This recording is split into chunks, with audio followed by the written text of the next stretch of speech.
She knocked at midnight and he almost didn't answer. Jonas Mercer thought he'd buried Mercy with his wife, until a collapsing stranger in the snow forced him to choose.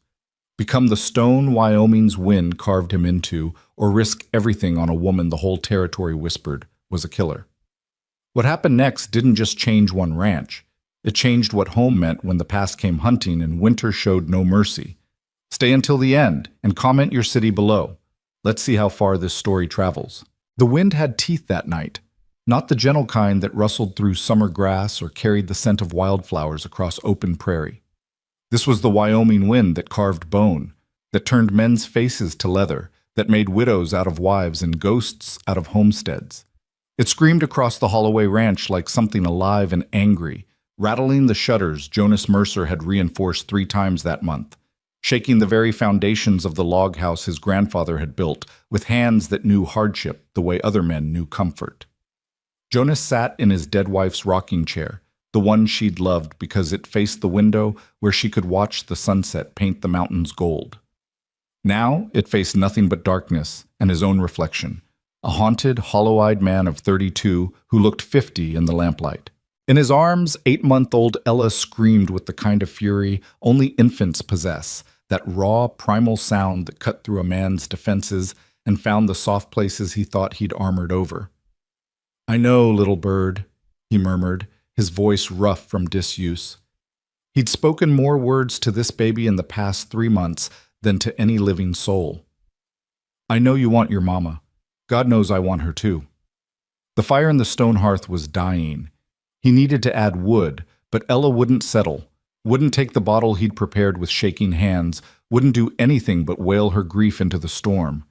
She didn't understand that Catherine was gone, that the fever had taken her so fast Jonas hadn't even had time to ride to town for the doctor, that he'd held his wife's hand while she burned up from the inside, whispering promises he couldn't keep about watching over their daughter, about not letting the ranch fall to ruin, about not becoming the bitter, broken thing his own father had become after Jonas's mother passed. He'd failed at most of those promises already. The ranch was struggling. The cattle had gotten sick last month. Not all of them, thank Christ, but enough that he'd had to put down 6 head and sell 8 more at a loss just to pay what he owed at the feed store. The winter had come early and hard, trapping him here with a baby who wouldn't stop crying and memories that wouldn't stop cutting. His nearest neighbor, old Samuel Pritchett, lived 5 miles east and hadn't visited since the funeral. Nobody had. That was the way of things out here. Everyone had their own survival to worry about, their own battles with the wind and the cold and the loneliness that could drive a man to madness if he let it. Jonas wasn't going to let it. He'd made Catherine that promise, at least, standing over her grave in the rocky soil behind the house while Ella slept against his chest, blissfully unaware that her world had just shattered. He'd promised he'd survive this, that he'd raise their daughter right, that he'd keep the ranch running somehow, even if it killed him. Most days he thought it might. The clock on the mantel, Catherine's grandmother's clock, brought all the way from Pennsylvania in a wagon that had broken down twice, showed 11:43. Ella's cries had subsided to hiccuping whimpers, her tiny fists clutching at his shirt like she was afraid he'd disappear too. He hummed tunelessly, some half-remembered lullaby Catherine used to sing, and watched the fire slowly consume the last log. He should get up, add wood, check the barn doors. The wind was strong enough tonight to tear them clean off their hinges if they weren't properly secured, but exhaustion weighed on him like wet wool, heavy and suffocating. He'd been up since before dawn, mucking stalls and repairing fence line, and trying to figure out how he was going to make it through winter with half the supplies he needed and no help coming. The wind howled louder, and Ella stirred against his chest, whimpering. "Shh," he whispered. "Just the wind, little bird. Just the wind pretending it's something worse." That's when the knocking came. 3 sharp raps against the heavy oak door. Deliberate, insistent, cut through the wind like a knife through silk. Jonas froze. Nobody knocked at midnight in Wyoming territory. Nobody traveled in weather like this unless they were running from something or running toward death, and most often those were the same thing.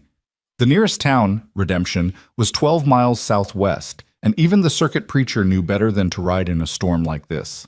Ella had gone quiet, her dark eyes wide, as if she too sensed the wrongness of it. The knock came again. Same rhythm, same force. 3 sharp raps that seemed to echo in Jonas's chest. He stood slowly, settling Ella in the wooden cradle beside the chair.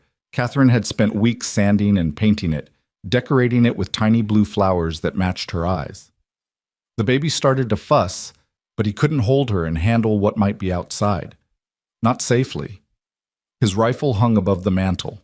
He took it down, checked the chamber out of habit, and moved toward the door with the careful steps of a man who'd learned young that caution kept you breathing. Through the small window beside the door, he could see nothing but darkness and snow, the storm so thick it looked like the world had been erased. "Who's there?" His voice came out harder than he intended, sharp with suspicion, and the kind of fear that made men dangerous. No answer, just the wind, and then, "Please." A woman's voice, barely audible over the storm. "Please, I just need—" Another gust swallowed her words. Jonas's hand tightened on the rifle. A woman, alone, in this storm. Every instinct screamed trap. He'd heard the stories same as everyone, outlaws using women as bait, drawing good men outside where partners waited in the darkness with guns and bad intentions. Last year, a rancher up near Buffalo had opened his door to a crying woman and ended up shot, his house ransacked, his winter stores stolen. But he'd also heard his wife's voice in his head, clear as the day she'd spoken the words, "Don't become stone, Jonas. Don't let this hard country make you so hard you can't feel another person's need." That had been 2 years ago, when a drifter had shown up asking for work, and Jonas had nearly run him off at gunpoint. Catherine had insisted they at least give the man a meal. Turned out he'd been a former soldier, good with horses, and he'd stayed on 3 months before moving west. Honest man, hard worker. Would have been a mistake to turn him away. But Catherine was gone now, and Jonas had Ella to think about. His daughter, his responsibility. His whole damn world compressed into 8 pounds of helpless humanity that depended on him for everything. "I can work," the voice came again, stronger now, fighting the wind. "I don't want charity. I can earn my keep, please. I'll freeze out here," Jonas cursed under his breath. He cracked the door open, rifle raised, peering out into the storm. She stood about 10 feet back from the porch, as if she knew better than to crowd a man's threshold uninvited. The snow had already covered her shoulders, turning her into something almost ghostly in the lamplight that spilled from the doorway. She was younger than he'd expected, mid-20s maybe, with dark hair plastered to her face and eyes that held something worse than cold. Desperation. The kind that made people do stupid, dangerous things. She wore no coat, just a thin dress that might have been blue or gray once, but now looked like nothing but shadow and ice. Her hands were wrapped in what looked like torn strips of cloth, and even from here, he could see she was shaking so hard her teeth clattered. "Where's your horse?" Jonas called out, still not lowering the rifle. "Dead. 3 miles back. Broke his leg in a ravine." "Your wagon?" "Never had one." "Where are you coming from?"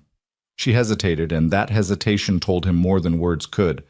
Whatever she was running from, it wasn't weather. "South," she finally said. "Town called Bitter Creek." Jonas knew Bitter Creek. Rough place, mining town that had played out 5 years ago and now served as little more than a haven for men who didn't want to be found, and women who'd lost everything worth holding on to. If she was from there, she was running from something bad. "Turn out your pockets," he ordered. She did, pulling out the empty fabric to show she carried nothing, no weapons. No money. Nothing but the clothes on her back and whatever desperation had driven her into a storm that could kill.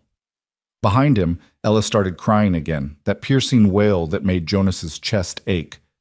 The woman's eyes flickered toward the sound, something softening in her face. "You have a baby."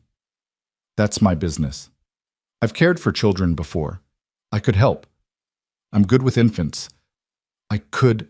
Lady, I don't know you from Eve, and you show up at midnight in a storm with no horse, no supplies, and a story that's got more holes than my barn roof. Give me one good reason I shouldn't close this door right now and let the storm take you where it will." The words came out cruel, crueler than he meant them, but this was survival. This was the calculus of the frontier. Trust the wrong person and end up dead. Simple as that. She looked at him for a long moment, and he saw something break behind her eyes. Not tears.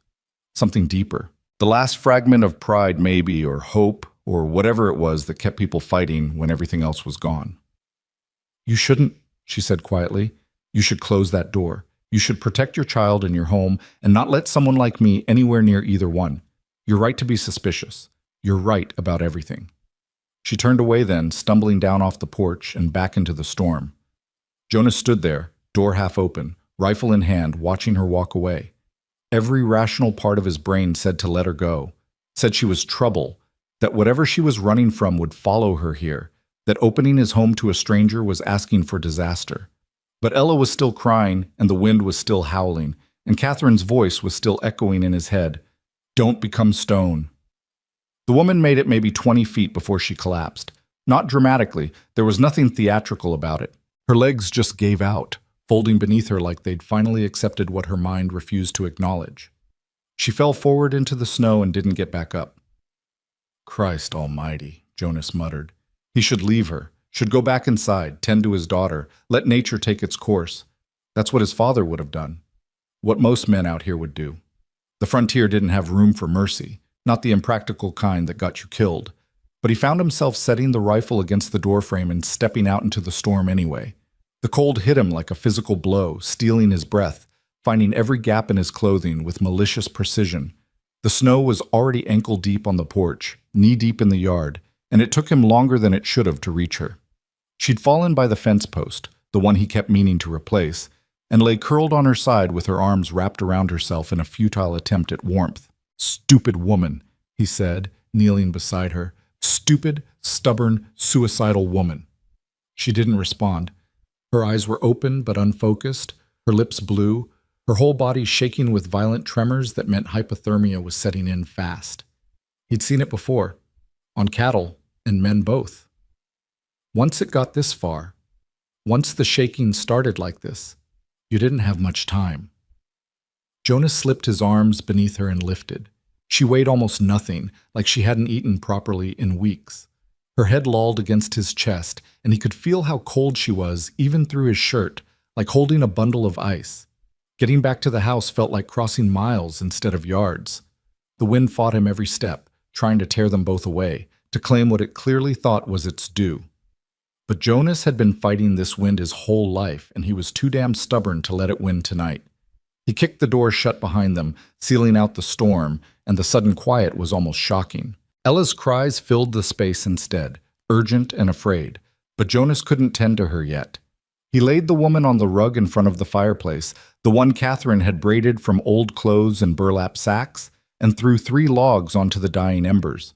The flames caught quickly, throwing heat and light across the room. In the glow, he got his first real look at her. She was younger than he'd thought, early 20s at most. Her face was all sharp angles, cheekbones too prominent, jaw too defined, like she'd missed too many meals. But there was something striking about her features, something that would have been beautiful if she hadn't looked so close to death. Dark hair, nearly black, cut roughly at her shoulders, pale skin gone corpse white with cold. And her hands, he noticed her hands particularly, were torn up, fingertips raw and bleeding like she'd been climbing rocks or clawing at something. He grabbed Catherine's old shawl from the back of the rocking chair, the cream-colored one she'd worn every evening while nursing Ella, and wrapped it around the woman's shoulders. Then he pulled the quilt from his own bed and layered that on top. "Stay by the fire," he told her, though she gave no sign of hearing him. "I'll be right back." Ella's cries had reached a fever pitch. He scooped her up from the cradle, and she immediately quieted to hiccuping sobs, her small body trembling with leftover distress. He heated the bottle he'd prepared earlier, goat's milk from the nanny he kept for exactly this purpose, and settled back into the rocking chair while Ella ate with the desperate hunger of someone who'd been denied comfort too long. All the while, he watched the woman by the fire.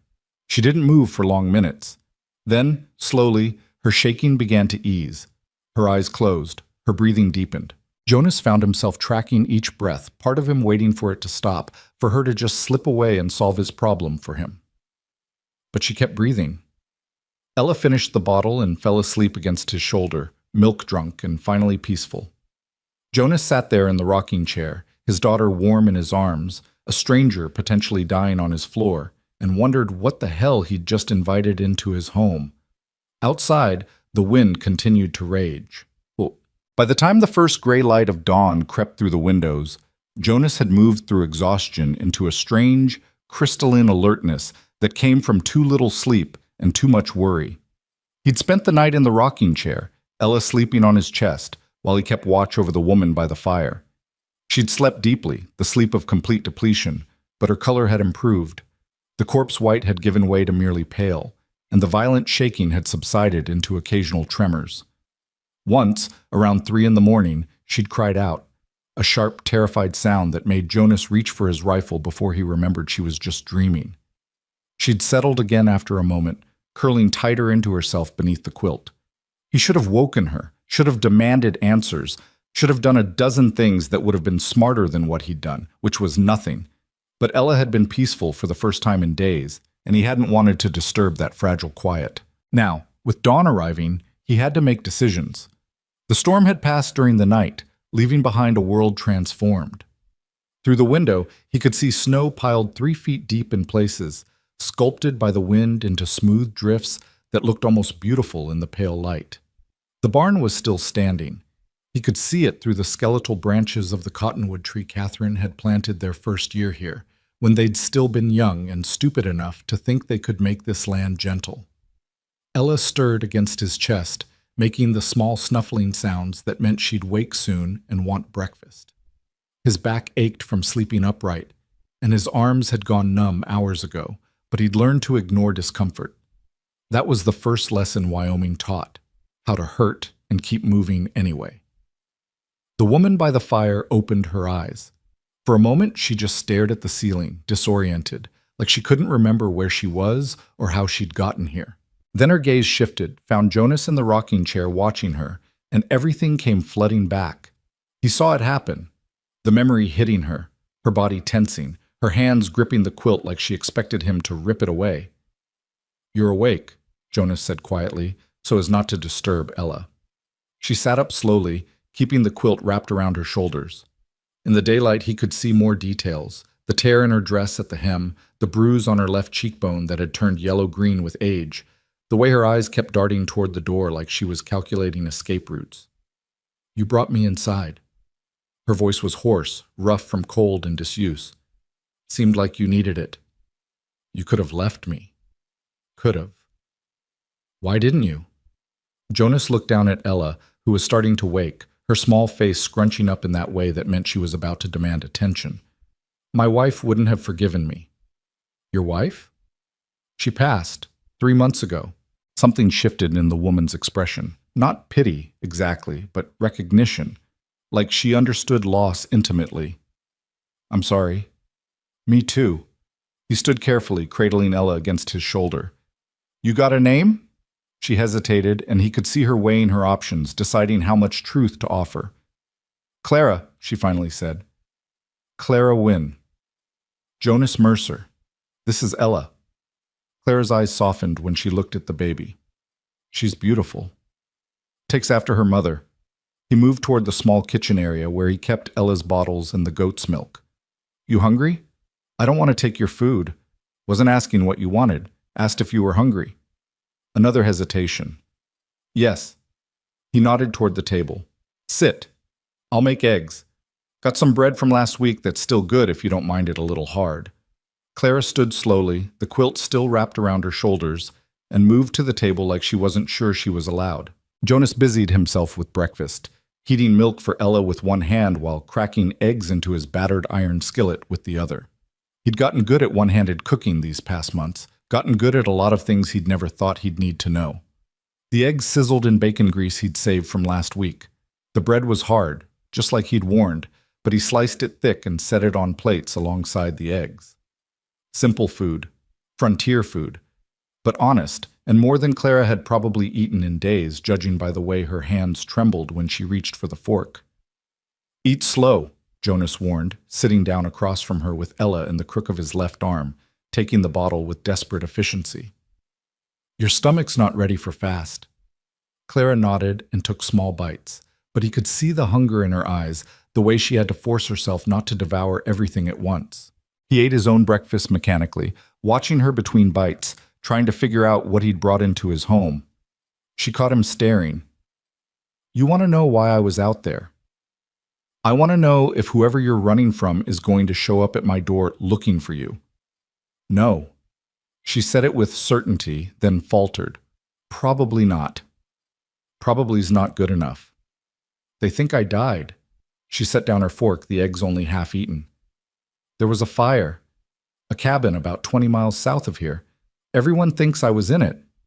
Were you? No, but my sister was. The words hung in the air between them, heavy with grief and things unsaid. Jonas fed Ella the last of her bottle and moved her to his shoulder, patting her back gently until she burped. You gonna tell me the rest, or do I have to guess? Clara looked out the window at the snow-covered landscape, at the empty miles of white that stretched in every direction. When she spoke again, her voice was flat, emotionless, the tone of someone who'd told this story too many times in their own head. My sister Sarah was 16, pretty girl, caught the eye of a man in town, Thomas Creed. He was older, mid-30s, worked as a foreman at one of the mines. She thought he loved her. I knew better. I tried to warn her, but she wouldn't listen. Young girls never do. She paused, fingers tightening on the quilt. He got her pregnant. Then he got mean, started hitting her, telling her she'd trapped him, that he never wanted a baby.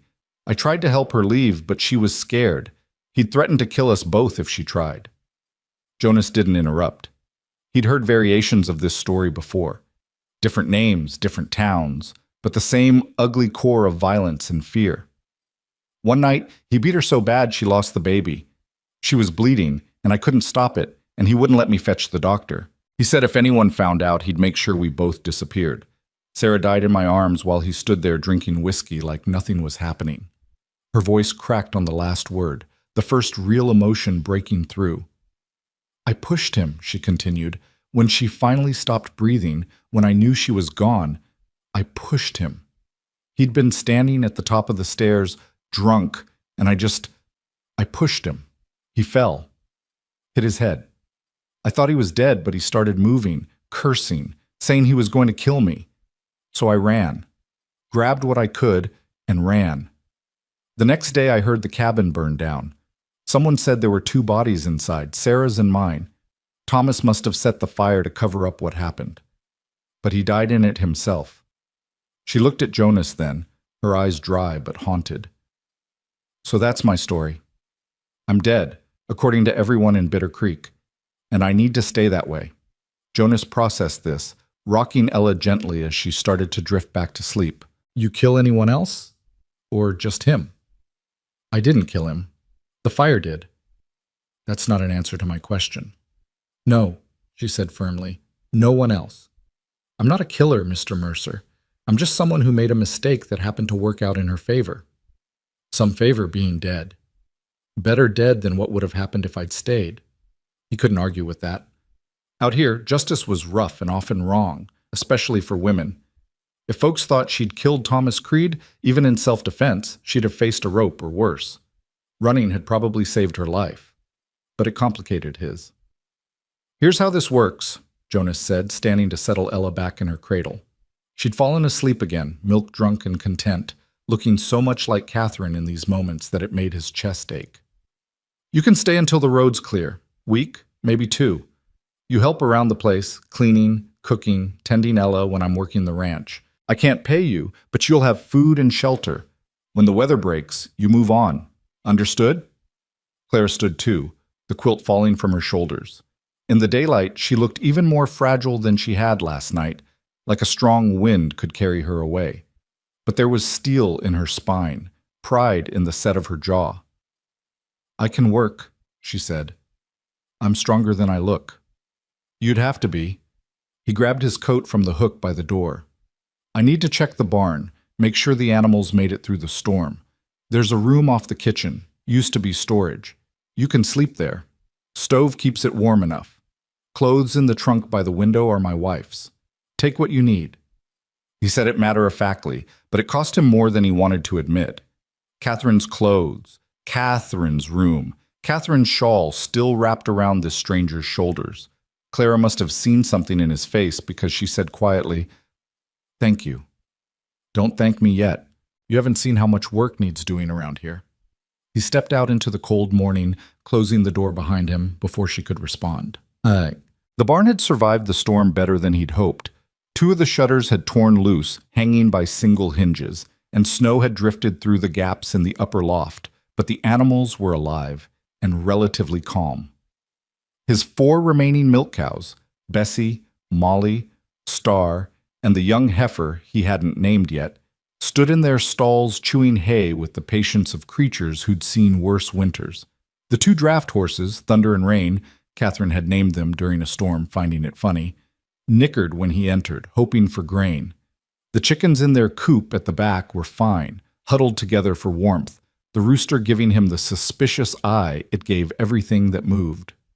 Jonas went through the morning routine on autopilot, mucking stalls, spreading fresh hay, checking water troughs that had frozen overnight and needed to be broken up with the blunt end of an axe. His hands moved through familiar patterns while his mind churned through the problem of Clara Wynne. He told the truth about needing help. The ranch was too much for one man, especially one man with an infant to care for. Before Catherine's death, they'd managed it together, barely, and with more luck than planning, but they'd managed. Now he was drowning in work that never ended, watching the place slowly fall apart because he couldn't be everywhere at once. But bringing someone in, especially someone with Clara's kind of trouble following her, was risky. If word got out that he was harboring a woman from Bitter Creek, if Thomas Creed's friends or family came looking, Jonas shook his head, scattering the thoughts. He'd made his choice when he'd carried her inside. No use second-guessing it now. Thunder nudged his shoulder, looking for treats. Jonas fished an apple from his pocket, one of the last from the barrel in the root cellar, and split it between the 2 horses. "What do you think?" he asked the gelding. "Did I just make the stupidest mistake of my life?" Thunder crunched his apple contentedly and didn't offer an opinion. By the time Jonas finished in the barn and made his way back to the house, the sun had fully risen, turning the snow-covered landscape into something almost painfully beautiful. The kind of beautiful that could kill you if you weren't careful, that hid frozen death under a pristine white blanket. He stomped the snow off his boots on the porch and opened the door to find the house transformed. The fire had been built up properly, throwing real heat instead of the struggling warmth he usually managed. The floor had been swept. The dishes from breakfast were washed and drying on the rack. The smell of something cooking, soup maybe, from the last of the vegetables in the root cellar, filled the air. And Clara stood at the stove, wearing one of Catherine's old work dresses, the gray one she'd worn for heavy cleaning, with Ella balanced on her hip. The baby was awake and calm, studying Clara's face with the intense concentration infants brought to everything new. Clara turned when she heard him enter. "I hope this is all right. She woke up crying, and you were still in the barn, so It's fine." Jonas hung his coat on the hook, trying not to stare at how natural they looked together. This stranger in his wife's dress, holding his daughter like she belonged there. "How'd you know to heat the milk to that exact temperature?" "She's particular about it." "All babies are particular about something. You just have to pay attention." Clara bounced Ella gently.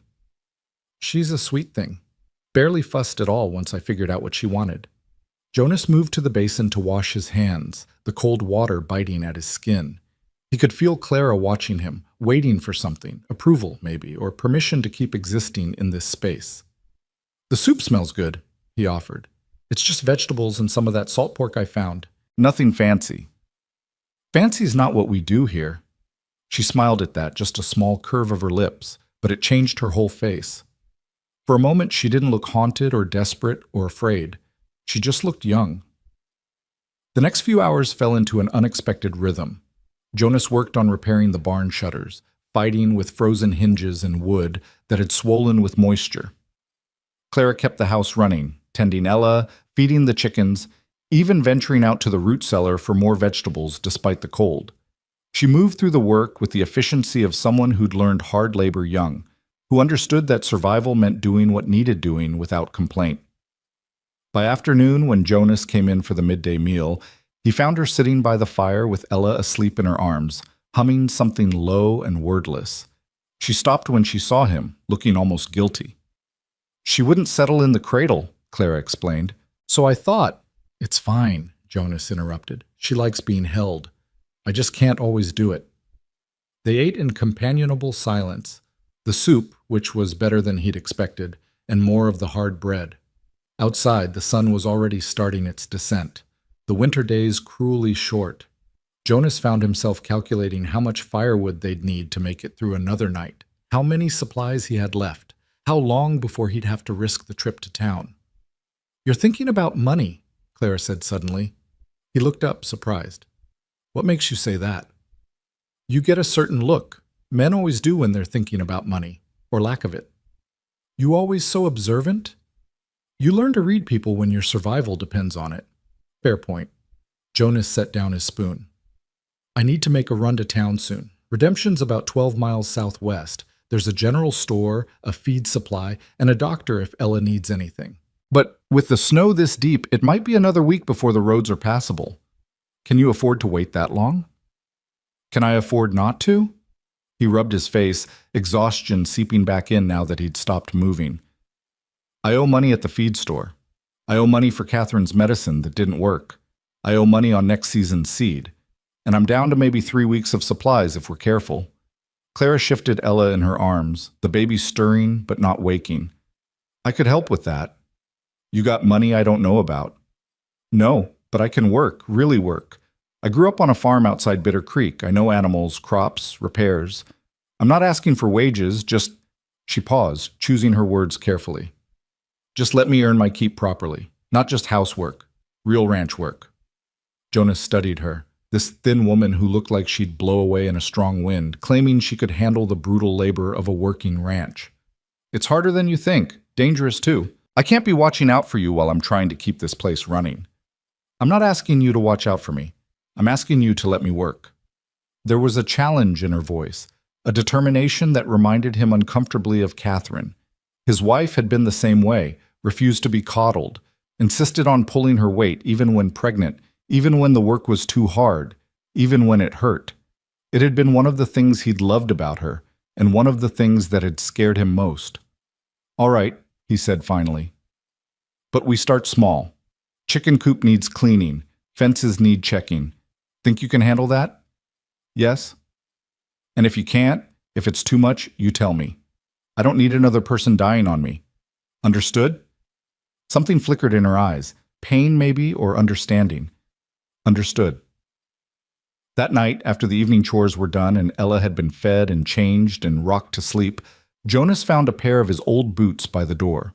They'd been patched and cleaned, the worst of the damage repaired with leather strips that Clara must have found somewhere in his disaster of a storage area. He picked them up, turning them over in his hands.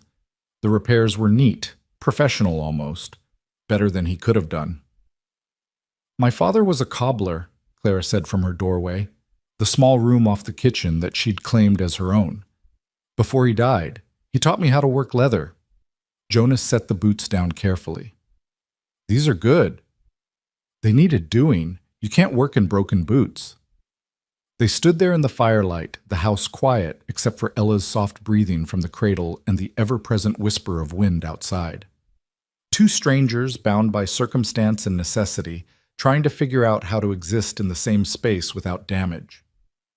"My wife used to say that a house runs on small kindnesses," Jonas said quietly. "The little things people do for each other without being asked." "Your wife sounds like she was a good woman." "The best." He picked up the boots again, weighing them in his hands. "These are a small kindness, Clara Wynne." "So was opening your door at midnight." He couldn't argue with that. That night, for the first time since Catherine's death, Jonas slept in his own bed instead of the rocking chair. He lay in the darkness, listening to the familiar sounds of the house settling, the fire crackling down to embers, and the new sound, someone else breathing in the room off the kitchen, another life under his roof that he was now responsible for. He should have been anxious, should have been second-guessing every decision that had led him here, but instead he felt something he hadn't felt in months. Not quite hope, not yet, but maybe the absence of hopelessness, which was close enough. Outside, the wind had finally stopped howling. The storm had passed, and somewhere in the darkness, the Holloway Ranch continued its stubborn existence. Two broken people and one innocent baby determined to make it through another winter night. Tomorrow would bring new challenges.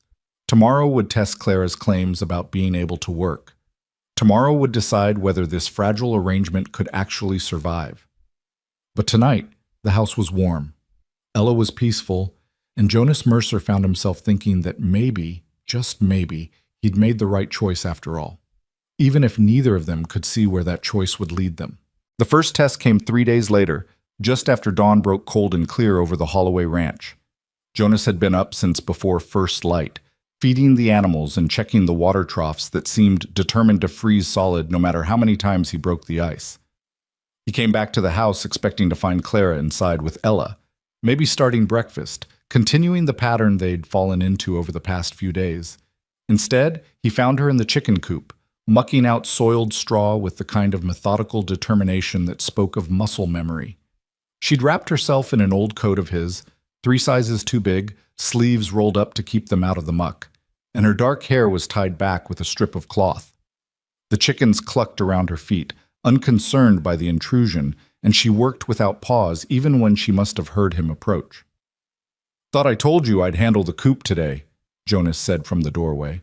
Clara didn't look up, just kept scooping soiled straw into the wheelbarrow she'd somehow dragged across the snow-packed yard. "You've got your hands full with the cattle. This needed doing." "Ella is asleep in her cradle by the fire. I checked on her 5 minutes ago. She's fine."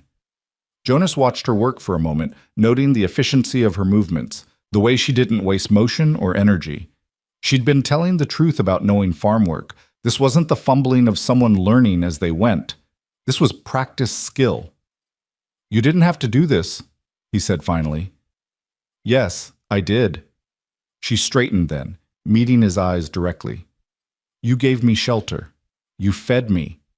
You trusted me with your daughter. I'm not the kind of person who takes without giving back, Mr. Mercer." "Jonas," he corrected, "if you're going to be mucking out my chicken coop at dawn, you might as well use my Christian name." Something softened in her expression. "Jonas, then, and I meant what I said before, I can work." "I'm starting to believe you." Over the following days, they settled into a rhythm that felt less like accommodation and more like partnership. Clara took over the house entirely, cooking, cleaning, tending Ella with a natural ease that made Jonas's chest ache with memories of Catherine. But she also ventured outside whenever Ella slept, tackling the endless list of repairs and maintenance that Jonas had been putting off for months. She fixed the broken hinge on the barn door, using wire and ingenuity when proper materials weren't available. She organized the chaotic mess of his storage area, creating actual systems where before there had been only controlled disaster. She even climbed onto the porch roof one afternoon to replace shingles that had blown loose in the storm, ignoring Jonas's protests about the danger. "I'm lighter than you," she'd called down. "Makes more sense for me to do it." "Makes more sense for nobody to do it until spring," he'd shouted back. "And let the water damage get worse? That's wasteful." She'd been right, of course. The shingles had needed replacing, and she'd done a better job than he would have, her smaller hands able to work in tighter spaces. But watching her up there, balanced on ice-slicked wood 3 stories above frozen ground, had made something twist in his gut that he didn't want to examine too closely. By the end of the first week, Jonas had to admit that Clara Wynne was the best thing that had happened to the Holloway Ranch since Catherine had convinced him to buy the milk cows instead of more beef cattle. But it was the small things that surprised him most. The way she hummed while she worked, old songs he half remembered from childhood that filled the house with something besides silence and grief. The way she'd found Catherine's sewing basket and spent her evenings mending his clothes, patching tears he'd learned to live with because he had no time or skill to fix them himself. The way she talked to Ella, not baby talk, but real conversation, telling her about the chickens and the weather and the way snow looked in morning light, like the baby could understand every word. And maybe Ella could, in her way, because she smiled more now, cried less, slept better. Jonas tried not to think about what that meant, about how easily his daughter had accepted this stranger into their lives, about how natural it felt to come in from the cold and find Clara waiting by the fire with Ella on her hip and dinner warming on the stove. He tried not to think about it and failed constantly. The second week brought visitors. Jonas was in the barn replacing rotted boards in the hayloft when he heard horses approaching. 2 of them, from the sound, moving at a steady walk through the snow. He climbed down the ladder quickly, grabbing his rifle out of habit, and stepped outside to see Samuel Pritchett and his eldest son, William, riding up the path toward the house. Samuel was nearly 70, weathered and bent by decades of frontier living, but still sharp-eyed and stronger than he looked. William was maybe 20, broad-shouldered and quiet, with his father's practical nature and his late mother's gentle disposition. Good people, both of them, and the closest thing Jonas had to friends out here. "Jonas!" Samuel called, raising a hand in greeting. "Saw your smoke yesterday. Thought we'd better check you made it through that storm all right." "Made it fine," Jonas replied, very aware of Clara inside the house, very aware of how this would look to his neighbors. "Lost some shingles, but nothing major." "Good, good." Samuel dismounted with the stiffness of old joints, and William followed suit. "Thought you might need—" The door opened and Clara stepped onto the porch with Ella in her arms. She'd been expecting Jonas back for the midday meal, probably wondering what was taking him so long. She froze when she saw the visitors, her whole body going tense with the instinct of someone who'd learned to fear strangers. The silence stretched uncomfortably long. "Well," Samuel said finally, his bushy eyebrows climbing toward his hairline. "Seems like you've had company." Jonas moved toward the porch, positioning himself between Clara and the visitors without quite making it obvious. "Samuel Pritchett, William Pritchett. This is Clara Wynne. She's helping around the place for a spell." "Helping?" Samuel repeated the word like he was testing its weight. His eyes moved from Clara to Jonas and back again, and Jonas could practically see the old man's mind working through implications and possibilities. "That's right," Jonas said firmly. "Storm caught her on the road. She needed shelter. I needed help with the ranch. Seemed like good sense all around." William had the grace to look embarrassed by his father's scrutiny, but Samuel kept staring at Clara with the frank appraisal of someone who'd spent too long on the frontier to waste time on polite pretense. "Ma'am," Samuel said finally, tipping his hat. "Must have been some storm to drive you this far north. Where you headed originally?" "North," Clara answered, her voice steady despite the way her hands tightened on Ella. "Just north." "From?" "Samuel," Jonas interrupted, his tone carrying a warning. "She's a guest on my property. That makes her business my business, not yours." The old man's eyes shifted back to Jonas, and something passed between them. An understanding, maybe, or a challenge. Samuel had known Jonas since he was a boy, had helped his father build this ranch, had stood beside Jonas at Catherine's funeral and offered words that meant more than any preacher's platitudes. "All right," Samuel said slowly. "Your property, your business. But Jonas, you know how folks talk. Woman shows up out of nowhere, staying in a house with a widower and his baby daughter. I don't give a damn how folks talk." "Maybe you should." Samuel's voice had gone harder now, protective in the way of someone who'd watched Jonas grow up. "Catherine's barely cold in the ground, and you've got another woman wearing her clothes, sleeping under your roof." "In the storage room," Clara said suddenly. Both men turned to look at her. "I sleep in the storage room off the kitchen. Mr. Mercer sleeps in his own bed. And Mrs. Mercer isn't cold in the ground. She's in her daughter's smile, and in the way her husband keeps this ranch running because that's what she would have wanted. Don't you dare suggest otherwise." Her voice shook with anger, and Ella startled against her, beginning to fuss. Clara bounced her gently, murmuring soothing sounds, while continuing to stare down Samuel Pritchett with the kind of fierce pride that reminded Jonas uncomfortably of cornered animals.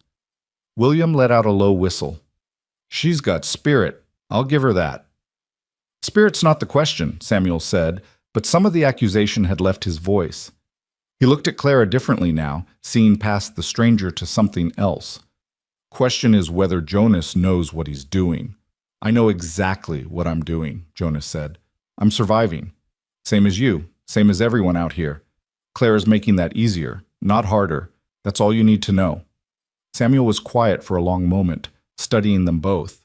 Jonas with his defensive posture, Clara with her chin raised in defiance, Ella now calm again between them.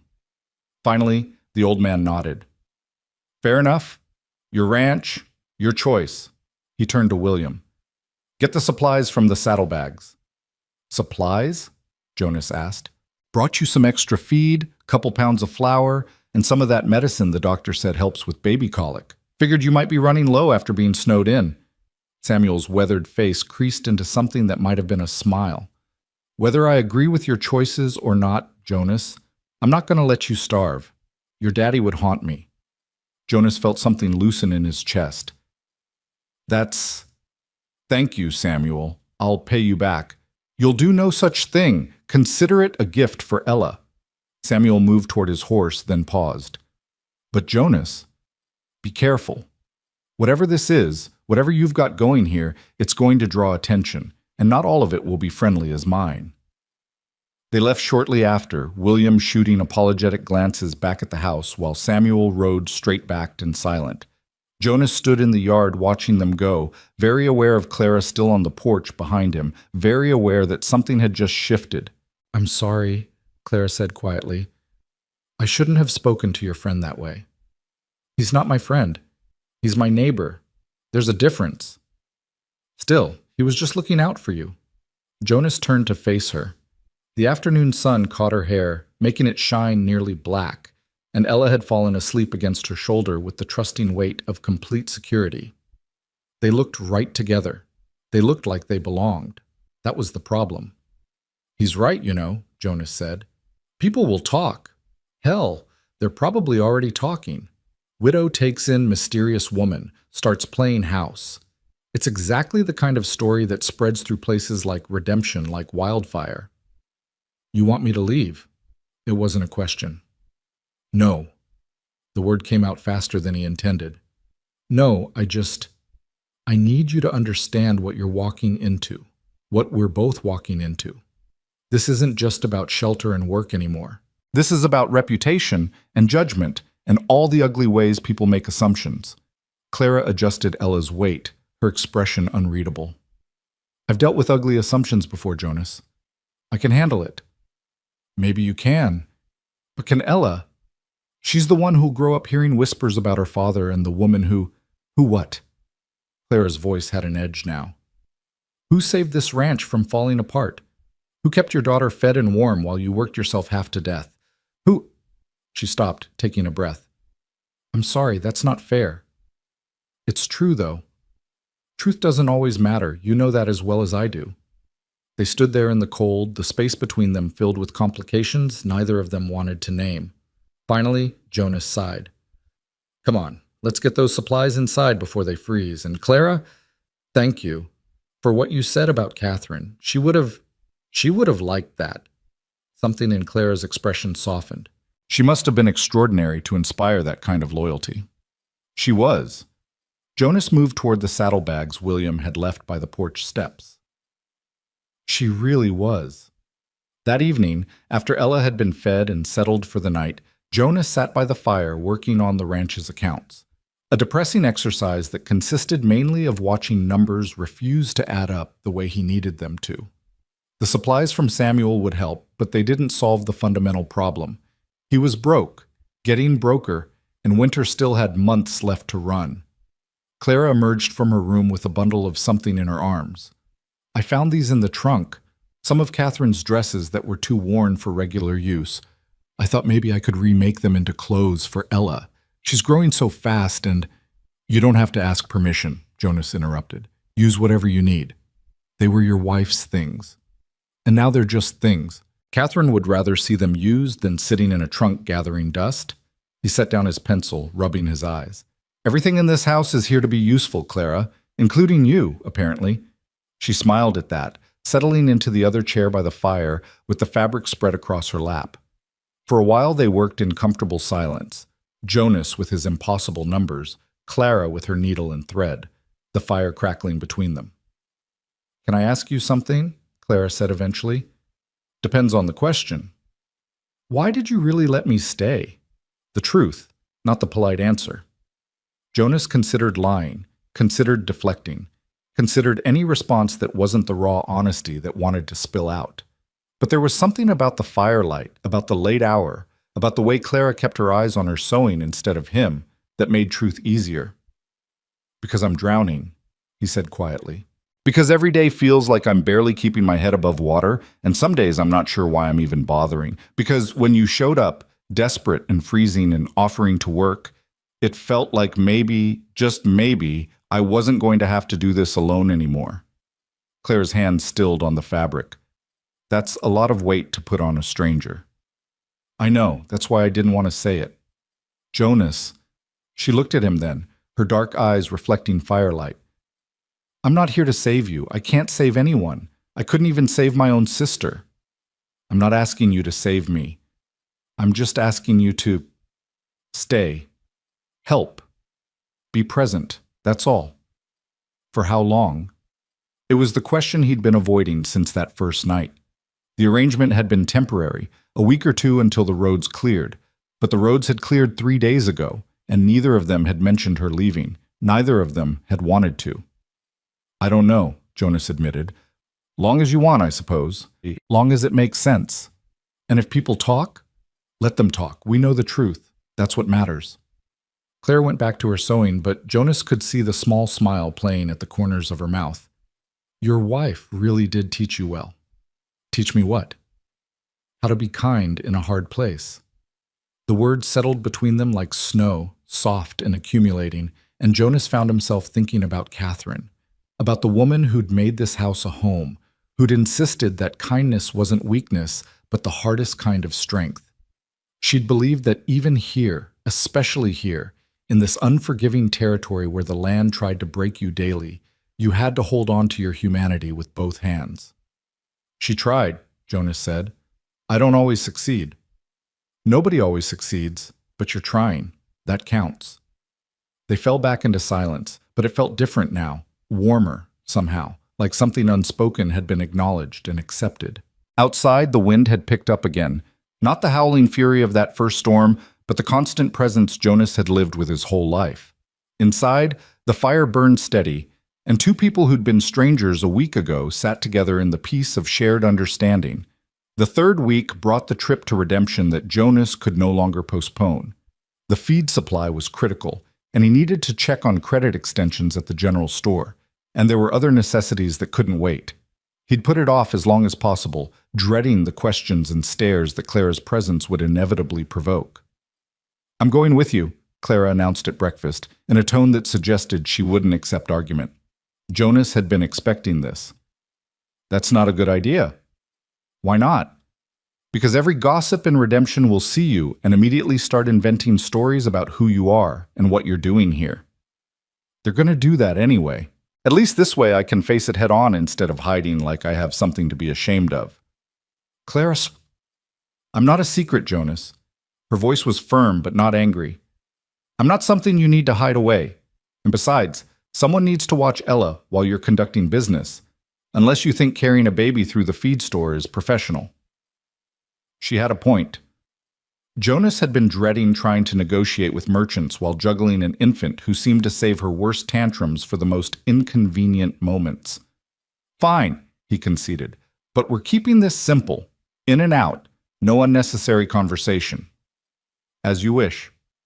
The ride to redemption took 3 hours through snow-packed roads, Jonas driving the wagon, while Clara sat beside him with Ella bundled in blankets. The baby loved the motion, gurgling happily at the passing landscape, and Clara kept up a steady stream of narration about the scenery that made Jonas smile despite his anxiety. Look, Ella, see that tree? That's a cottonwood. Your mother planted one just like it at the ranch. And those tracks in the snow? Those are from a rabbit. Maybe a family of rabbits, living warm under the ground. As they crested the final hill, redemption spread out below them. A small collection of wooden buildings clustered around a main street, smoke rising from chimneys, a church steeple pointing toward gray winter sky. Population maybe 200 if you counted the outlying farms. Not much, but more civilization than Jonas typically wanted. They pulled up outside the general store first. Jonas helped Clara down from the wagon, very aware of the faces already turning toward them from doorways and windows. Word would spread fast. Inside, the store was warm and cluttered, every available surface covered with goods that ranged from practical to bizarre. The owner, Harold Chen, looked up from behind the counter with the expression of a man who'd just been handed unexpected entertainment. Jonas Mercer, Harold said, his English carrying the slight accent of someone who'd learned it as a second language. Haven't seen you since the funeral, and you've brought company. This is Clara. She's helping at the ranch. Clara, this is Harold Chen. He runs the best general store in 3 counties. The only general store in 3 counties, Harold corrected, but he smiled as he said it. He was maybe 50, sharp-eyed and shrewd, and he'd built his business on the principle that everyone's money spent the same regardless of where they came from. Jonas liked him. "Welcome, Miss Clara. What can I do for you folks today?" They went through the list: flour, sugar, coffee, lamp oil, all the necessities that kept a household running. Harold tallied everything up with quick, practiced movements, his abacus clicking steadily. "That comes to $18, he announced. "But Jonas, we need to talk about your account." Jonas had been dreading this. "I know I'm behind, but I'll have money after spring calving. I just need—" "You need an extension. I know." Harold leaned on the counter, his expression sympathetic but firm. "Jonas, I like you. Your father was good to me when I first came west, didn't treat me different like some folks did, so I want to help. But I've got my own bills to pay, my own family to feed. I can give you another month, but after that you need your money." "I understand." Clara, who'd been browsing the fabric section with Ella, suddenly spoke up. "Mr. Chen, do you buy handwork, embroidery, sewing, that sort of thing?" Harold looked surprised. "Sometimes. Why?" "Because I'm very good with a needle, and if there's a market for it, I could provide quality work. Help offset what Jonas owes." "Claire, you don't have to—" Jonas started. "I want to." She met his eyes directly. "Let me help properly, not just around the ranch, but with this too." Harold looked between them, something calculating in his expression. "Tell you what, make me 3 good pieces. Table runners maybe, or decorative pillowcases, and I'll see if I can sell them. If they move, we'll talk about regular work." "Deal," Clara said immediately. They finished their shopping and moved on to the feed store, where Jonas negotiated another grudging extension while Clara waited outside with Ella. Then there were stops at the smithy, the leather shop, and finally, because Jonas needed to make an appearance, the small church where Reverend Thomas presided over both the living and dead of redemption. The Reverend was in his 50s, gray-haired and kindly, with the sort of gentle authority that made people confess sins they'd planned to keep secret. He greeted Jonas warmly, blessed Ella with a practiced hand, and then turned his attention to Clara. "I don't believe we've met, my dear." "Clara Wynne, Reverend. I'm staying at the Holloway Ranch, helping Mr. Mercer with his daughter and the property." "I see." The Reverend's eyes were kind but knowing. "And where do you hail from, Miss Wynne?" Jonas saw Clara's shoulders tense infinitesimally. "South, small town, nothing worth mentioning." "Every town is worth mentioning, my dear. Every soul has a story worth telling." "Maybe so, Reverend, but some stories are better left in the past." It was the wrong thing to say, too defensive, too mysterious. Jonas could see the Reverend's interest sharpen, could practically watch the man's pastoral instincts kick in. Nothing drew a preacher's attention like a woman with secrets and a soul that needed saving. "Well," Reverend Thomas said slowly, "you're welcome at our services, Miss Wynne. Sundays at 10. We're a small congregation, but we believe in welcoming strangers." "I appreciate that." They left shortly after, Jonas eager to escape before more questions could be asked. But as they climbed back into the wagon, he caught sight of several women clustered outside the church, heads together, eyes tracking Clara's every movement. The gossip had begun. The ride home was quieter. Clara seemed lost in thought. Ella had fallen asleep, and Jonas found himself replaying every interaction, every word, wondering what stories were already being invented about them. "That wasn't so bad," Clara finally said. "Are you kidding? That was a disaster." "How so?" "Everyone we met looked at us like we were performing some kind of scandal. The Reverend practically accused you of being a woman of questionable virtue." "He did no such thing. He was curious, that's all." "Curious is just polite talk for suspicious." Clara shifted Ella's weight in her arms. "Jonas, people are always going to be suspicious. That's human nature. But we didn't do anything wrong. We're not doing anything wrong, so let them think what they want." "Easy for you to say. You're not the one who has to live here permanently. Neither are you, technically. You could sell the ranch, move somewhere else, start over." Jonas's hands tightened on the reins. "This ranch is my family's legacy. My grandfather built it. My father expanded it. Catherine and I were going to pass it to Ella someday. I'm not walking away from that." "Then you're going to have to accept that people will talk. That's the price of staying." And what's your price, Clara? What do you get out of staying at a failing ranch with a widower and his baby? She was quiet for so long he thought she wouldn't answer. Then, I get to not be dead. I get to not be running. I get to wake up every morning and know that today at least I'm safe. That's worth more than you realize. Her voice carried such weight, such bone-deep exhaustion, that Jonas felt ashamed for asking. She was right. He had no idea what she'd been through, what it meant to live knowing everyone thought you were dead, that going back meant facing consequences worse than running forever. I'm sorry, he said quietly. That wasn't fair. Neither was your question, but I answered it anyway. They made the rest of the journey in silence, arriving back at the ranch just as sunset was painting the snow orange and gold. Jonas unhitched the horses while Clara took Ella inside, and by the time he finished settling the animals for the night, he could smell dinner cooking. That had become their routine, Jonas handling the livestock, Clara handling the house, both of them moving through their separate tasks with the ease of long practice. It shouldn't have felt so natural after only a few weeks. It shouldn't have felt like they'd been doing this for years. But it did. That night, after Ella was asleep and the house was quiet, Jonas found Clara sitting at the table with fabric spread out before her, already working on the pieces she'd promised Harold Chen. Her needle moved with quick, precise strokes, creating delicate patterns that seemed too beautiful for the rough frontier life they led. "Where'd you learn to do that?" Jonas asked, settling into his chair with the account books. "My mother. She did fancy work for wealthy families back east before she married my father and moved west. She said beauty didn't have to be practical to be worthwhile." "Your father disagreed?" "My father thought anything that didn't keep you fed or warm was wasteful. He and my mother fought about it constantly." Clara's needle never stopped moving. "She kept doing it anyway, though, in secret sometimes after he'd gone to bed. She said it was how she remembered who she was before this place tried to make her into someone else." "Did it work?" "For a while. Then she died giving birth to Sarah, and my father burned all her embroidery work. Said it was vanity, that God had punished her for putting beauty above duty." Clara's voice was matter-of-fact, but Jonas could hear the old hurt beneath it. "I saved one piece, a handkerchief she'd made with our names stitched in the corner. I kept it hidden for years. Lost it when I ran from Bitter Creek." Jonas set down his pencil. "I'm sorry." "Don't be. It's just thread and cloth. The important part, what she taught me, the skill itself that I still have, that can't be burned or lost." She finished a particularly complex stitch and held up the fabric to examine it in the lamplight.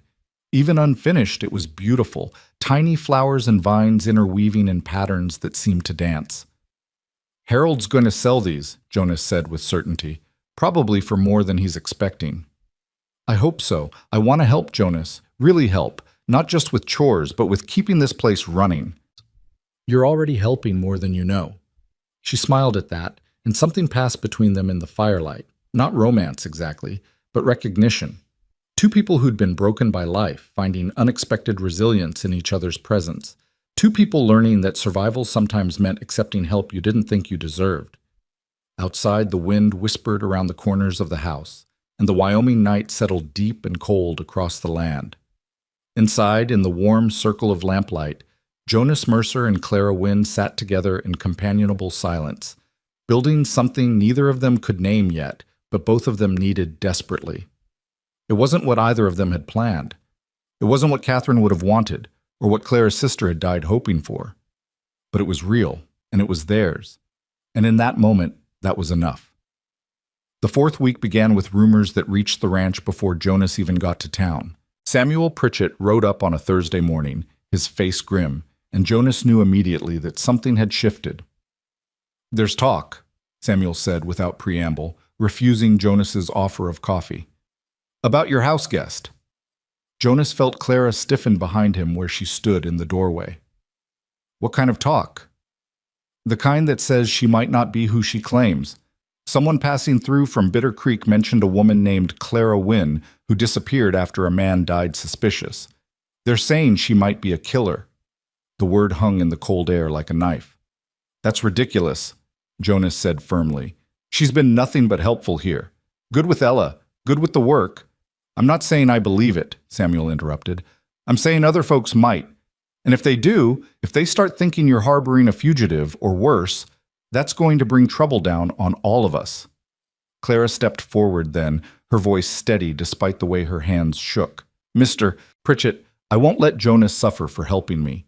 If people are talking, if there's going to be trouble, I'll leave. Today, if necessary. No, Jonas said immediately. You're not going anywhere. Jonas, I mean it, Clara. You stay. We'll deal with whatever comes. Samuel looked between them, something knowing in his weathered face. You're playing a dangerous game here, boy, for both of you. Maybe, but it's my game to play. The old man sighed, settling deeper into his saddle. Your father would have done the same damn thing. Stubborn runs in your blood. He turned his horse. Just be careful, Jonas. The frontier's got no mercy for fools, and even less for those who try to protect them. He rode away, leaving Jonas and Clara standing in the yard as morning sunlight turned the snow to blinding white. Ella's cry came from inside. She'd woken early, sensing the tension, and Clara turned to go to her without another word. But Jonas caught her arm gently. We're not done talking about this. What's there to talk about? Samuel's right. I'm bringing trouble to your door, and I need to leave before... Before what? Before people decide to judge you without knowing the truth? Before they destroy you for surviving something that wasn't your fault? His voice was harder than he intended. I lost Catherine to fever because I couldn't save her. I'll be damned if I lose someone else just because other people can't mind their own business. Clara's eyes filled with tears, but she blinked them back. This isn't the same thing, isn't it? You're both women who deserve better than what life gave them. The only difference is I can still help you. Ella's cries grew more insistent, and Clara pulled away gently to go inside. Jonas stood alone in the yard, watching sunlight glitter off snow, wondering when exactly Clara Wynne had stopped being a stranger and started being someone he'd fight for. The answer came to him with uncomfortable clarity. Probably that first night, when she'd turned away into the storm, and he'd been unable to let her go. Some choices, Jonas was learning, were made in moments but lived with forever. The question was whether he'd regret this one or spend the rest of his life grateful he'd been brave enough to make it. As the sun climbed higher and the ranch waited for whatever came next, Jonas Mercer realized he already knew the answer. The answer came sooner than Jonas expected, riding in on a cold Saturday afternoon in the form of 3 men he'd never seen before. Jonas was splitting wood behind the barn when he heard the horses, too many of them, moving too deliberately to be friendly visitors. He set down the axe and walked around the building to find 3 riders stopped in his yard, their breath and their horses' breath making clouds in the frozen air. Hard men, all of them, with the look of people who'd learned violence young and never forgotten the lessons. The one in front was maybe 40, with a scar running from his left eye to his jawline and a revolver worn low on his hip like he knew how to use it. The other 2 were younger, rougher, with the kind of hungry eyes that made Jonas's hand drift toward the rifle he'd left leaning against the barn wall. "Help you, gentlemen?" Jonas called, keeping his voice level, his body language neutral. Catherine had taught him that. Never show fear to predators, never give them the satisfaction of knowing they've rattled you. "Looking for someone," the scarred man said. His voice was surprisingly cultured, Eastern educated, which somehow made him more dangerous. "Woman named Clara Wynne. Heard she might be staying here." Jonas felt ice slide down his spine. "Don't know anyone by that name." "No?" The man smiled, and it was the worst smile Jonas had ever seen, all teeth and no warmth. "That's interesting, because we heard very specific things. That you took in a woman, dark-haired, early 20s, showed up out of nowhere a few weeks back. That sound like anyone to you?" "Sounds like half the drifters in Wyoming territory." "Maybe so, but this particular drifter, she's wanted for murder back in Bitter Creek. Thomas Creed's murder, to be specific. And Mr. Creed's brother, that would be me, Jacob Creed, he's very interested in finding her." The door to the house opened, and Clara stepped onto the porch with Ella in her arms. Jonas wanted to shout at her to go back inside, to hide, to run, but it was too late. Jacob Creed's eyes locked onto her like a wolf spotting wounded prey. "Well," Jacob said softly, "there she is. Clara Wynne, back from the dead." Clara's face had gone white, but her voice stayed steady. "I didn't kill your brother, Mr. Creed." "No? Then why'd you run?" Why'd you let everyone think you died in that fire? Because I knew no one would believe the truth. And what truth would that be? Jacob dismounted slowly, his hand resting casually on his gun. The other two men followed suit, spreading out to flank him. That my brother, a respected man, a foreman with responsibilities, beat some girl to death and you were just an innocent bystander? She was my sister, and he did beat her to death. He killed her and their unborn baby, and when I tried to stop him, he came after me. I pushed him to defend myself. That's the truth. That's your truth. Here's mine. You killed my brother, burned down his cabin, and ran like the guilty thing you are. And now I'm going to make sure you answer for it. Jonas moved forward, putting himself between Jacob and the porch. This is my property, Creed. You've got no authority here. Don't need authority. Just need justice. Justice? You want to talk about justice? Clara's voice rose, anger finally breaking through her careful control. Your brother murdered my sister. He beat her until she lost the baby she wanted desperately, until she bled out in my arms while he drank whiskey and laughed. Where was justice for her? You've got no proof of that. I've got the truth. That's all the proof I need. Jacob's hand tightened on his gun. The law says different. The law says you're a killer who needs to hang.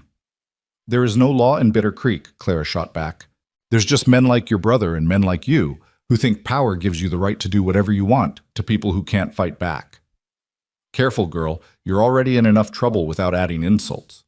Jonas's rifle was still leaning against the barn wall 20 feet away. Too far. The revolver in his belt was loaded, but going for it would start a fight he couldn't win. Not 3 against 1, not with Clara and Ella exposed on the porch behind him. He needed to think. Needed to find an angle that didn't end with people dead. Let's say you're right, Jonas said, forcing his voice to stay calm. Let's say Clara killed your brother. You planning to just shoot her here?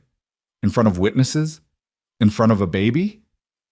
I'm planning to take her back to Bitter Creek for trial. There's no trial in Bitter Creek. You'll hang her from the first tree you find. Jacob shrugged. Maybe, but that's her problem, not yours, unless you're planning to make it yours. The threat was explicit now, hanging in the air like smoke. Jonas could let them take Clara, could stand aside, protect himself and Ella, choose survival over principle. It would be the smart choice, the safe choice, the choice his father would have made without hesitation. But it wasn't the choice Catherine would have made, and it wasn't the choice Jonas could live with. She's under my protection, he heard himself say. That makes it my problem. Jonas, don't... Clara started, but he cut her off. She works for me. Lives under my roof. That means anyone who wants to hurt her goes through me first. That's frontier law, Creed. You know it, same as I do. Jacob studied him for a long moment, reassessing. The two men flanking him shifted nervously, hands drifting toward their weapons. You really want to die for a woman you barely know? A killer who'll probably slit your throat in your sleep? I want to do what's right. And what's right is giving her a fair hearing, not handing her over to a lynch mob dressed up as justice. There's no fair hearing out here. There's just survival and consequences. Then I choose consequences. Jacob's smile returned, colder than before. Brave words. Let's see if you still believe them when we come back with the sheriff. Redemption's sheriff won't touch her without evidence, and you don't have any. Don't I? I've got her own admission that she pushed my brother. I've got witnesses who'll testify she ran. I've got a dead man and a burned cabin. Jacob swung back into his saddle. That's more than enough to convince a jury, assuming she lives long enough to see one. He wheeled his horse around, the other two following suit. This isn't over, Mercer. We'll be back. And when we come, you'd better have made your peace with whatever God you believe in. They rode off, kicking up snow and leaving deep tracks in the yard. Jonas stood watching until they disappeared over the ridge, then sagged against the barn wall, his legs suddenly unsteady. Clara was beside him in moments, still clutching Ella. Jonas, you shouldn't have done that. You shouldn't have... What? Protected you? Stood up for what's right? Made yourself a target. Her voice was raw with fear. He's going to come back, Jonas. Him or men like him, and they're going to... Let them come. I meant what I said. You're under my protection. Why? The word came out as almost a sob. Why would you risk everything for me? Your life, Your daughter's safety, this ranch. Why would you throw it all away? Jonas looked at her, really looked at her, seeing past the fear and desperation to the woman underneath. The woman who'd survived horrors he couldn't imagine, who'd walked through a killing storm rather than take charity, who'd worked herself to exhaustion to earn her keep. The woman who sang to his daughter and mended his clothes and filled his house with something besides grief. Because you knocked, he said quietly, and I opened. And maybe that sounds stupid, maybe it sounds naive, but Catherine believed that sometimes the right choice is the hard choice, that sometimes you have to stand for something even when it costs you everything. And if it costs you Ella? If they come back and they won't, I won't let them. He straightened, squaring his shoulders. But Clara, I need you to tell me the absolute truth now. Everything. No holding back, no protecting me from the ugly parts. I need to know exactly what we're facing. She nodded, tears finally spilling down her cheeks. All right. I'll tell you everything. They went inside, and while Ella played in her cradle, Clara told her story. The real story. Not the sanitized version she'd given before. She told him about Thomas Creed's slow transformation from charming suitor to violent abuser, about Sarah's growing terror, her desperate attempts to please him, her belief that if she just tried harder, loved him better, he'd become the man she thought she'd fallen in love with. She told him about the night Sarah lost the baby, the blood, the screaming, the way Thomas had stood over them both with dead eyes and said it was probably for the best anyway, that he'd never wanted the burden of a child. Sarah died begging him to get help, Clara said, her voice breaking.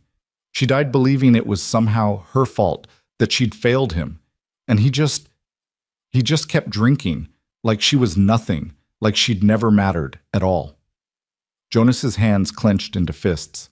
He'd seen evil before, the casual cruelty of men who viewed women as property, who believed strength gave them the right to dominate. But hearing Clara describe it, seeing the pain in her eyes, made him want to ride after Jacob Creed and finish what his brother had started. I didn't plan to push him, Clara continued. I wasn't thinking about murder or revenge. I couldn't let him stand there anymore. Couldn't let him drink and laugh while Sarah's body was still warm. So I pushed him, and he fell. And I heard something crack, his head hitting the stairs, I think. He started cursing, trying to get up. And I ran. Just grabbed what I could and ran into the night. The fire. I don't know how it started. Thomas was drunk. Maybe he knocked over a lamp trying to chase me. Maybe he said it deliberately to destroy evidence. I heard later that they found 2 bodies. They assumed one was me because I'd been living there, taking care of Sarah. It seemed easier to stay dead than try to prove my innocence to people who'd never believe me anyway. Jonas absorbed this, turning it over in his mind. Jacob's going to say you set the fire. He's going to say you killed them both and tried to cover it up. I know. And without proof otherwise, without witnesses, it's your word against a dead man's reputation. I know that too. So we need to find proof, or witnesses, or something that shows Thomas was the monster you say he was. Clara laughed bitterly. Good luck with that. Everyone in Bitter Creek thought Thomas Creed was a fine, upstanding citizen. The kind of man who worked hard, paid his debts, tipped his hat to ladies. They didn't see what happened behind closed doors. They never do. Someone must have known. Someone must have seen something. Even if they did, they won't testify against the Creed family. Jacob owns half the town and everyone else is too scared to cross him. Jonas stood and began pacing, his mind working through possibilities. What about Sarah's friends? Other women she knew? She didn't have friends. Thomas didn't like her talking to other women, said they put ideas in her head. A doctor? Someone who might have treated her injuries? We couldn't afford the doctor, and even if we could, Thomas would never have allowed it. Then we make Jacob prove his case. We force him to show evidence, to go through proper channels. Jonas. Clara stood too, facing him across the room. There are no proper channels. There's no real law out here. Not for people like me. Jacob will come back with enough men to overwhelm you, and he'll take me. And there's nothing you can do to stop it. The hell there isn't. Please. She moved toward him, her eyes pleading. Please, Jonas, just let me go. Let me disappear again. I can run. I'm good at running. I'll head north, find another town, another name.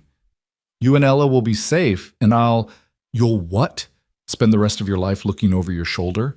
Waiting for someone else to recognize you, to drag up the past, to take you back to Bitter Creek in chains? He caught her shoulders gently. That's not living, Clara. That's just surviving, and there's a difference. At least I'd be surviving. At least you'd be safe. I don't want safe. I want right. They stood there, close enough that Jonas could see the flecks of gold in her dark eyes, could feel the trembling in her shoulders that she was trying desperately to hide. She was terrified. Not for herself, he realized, but for him, for Ella, for the life she'd accidentally stumbled into and now cared about enough to sacrifice herself to protect. When had that happened? When had Clara Wynne stopped being a stranger and become someone whose fear for others outweighed her fear for herself? I won't let you go, Jonas said quietly. I won't let them take you. So we need a plan that doesn't involve either of those things. There is no plan. Jonas, you're not listening. No, you're not listening. His voice was firm now, carrying the tone he used with spooked horses and stubborn cattle. I've lived in Wyoming my whole life. I know how things work out here. I know that law is whatever the strongest man says it is, and I know that Jacob Creed thinks he's the strongest man in this territory. But he's wrong. How is he wrong? He has men, guns, the backing of everyone in Bitter Creek, and I have the truth. I have you, alive and willing to testify.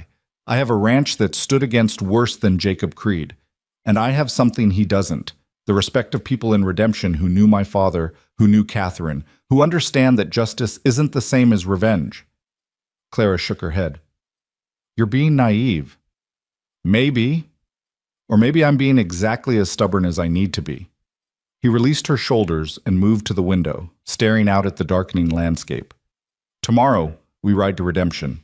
We talk to Sheriff Morrison, tell him everything, get it on record. Then we gather anyone who might testify on your behalf. People who saw Sarah's injuries, who heard Thomas's threats, who know what kind of man he really was. There is no one.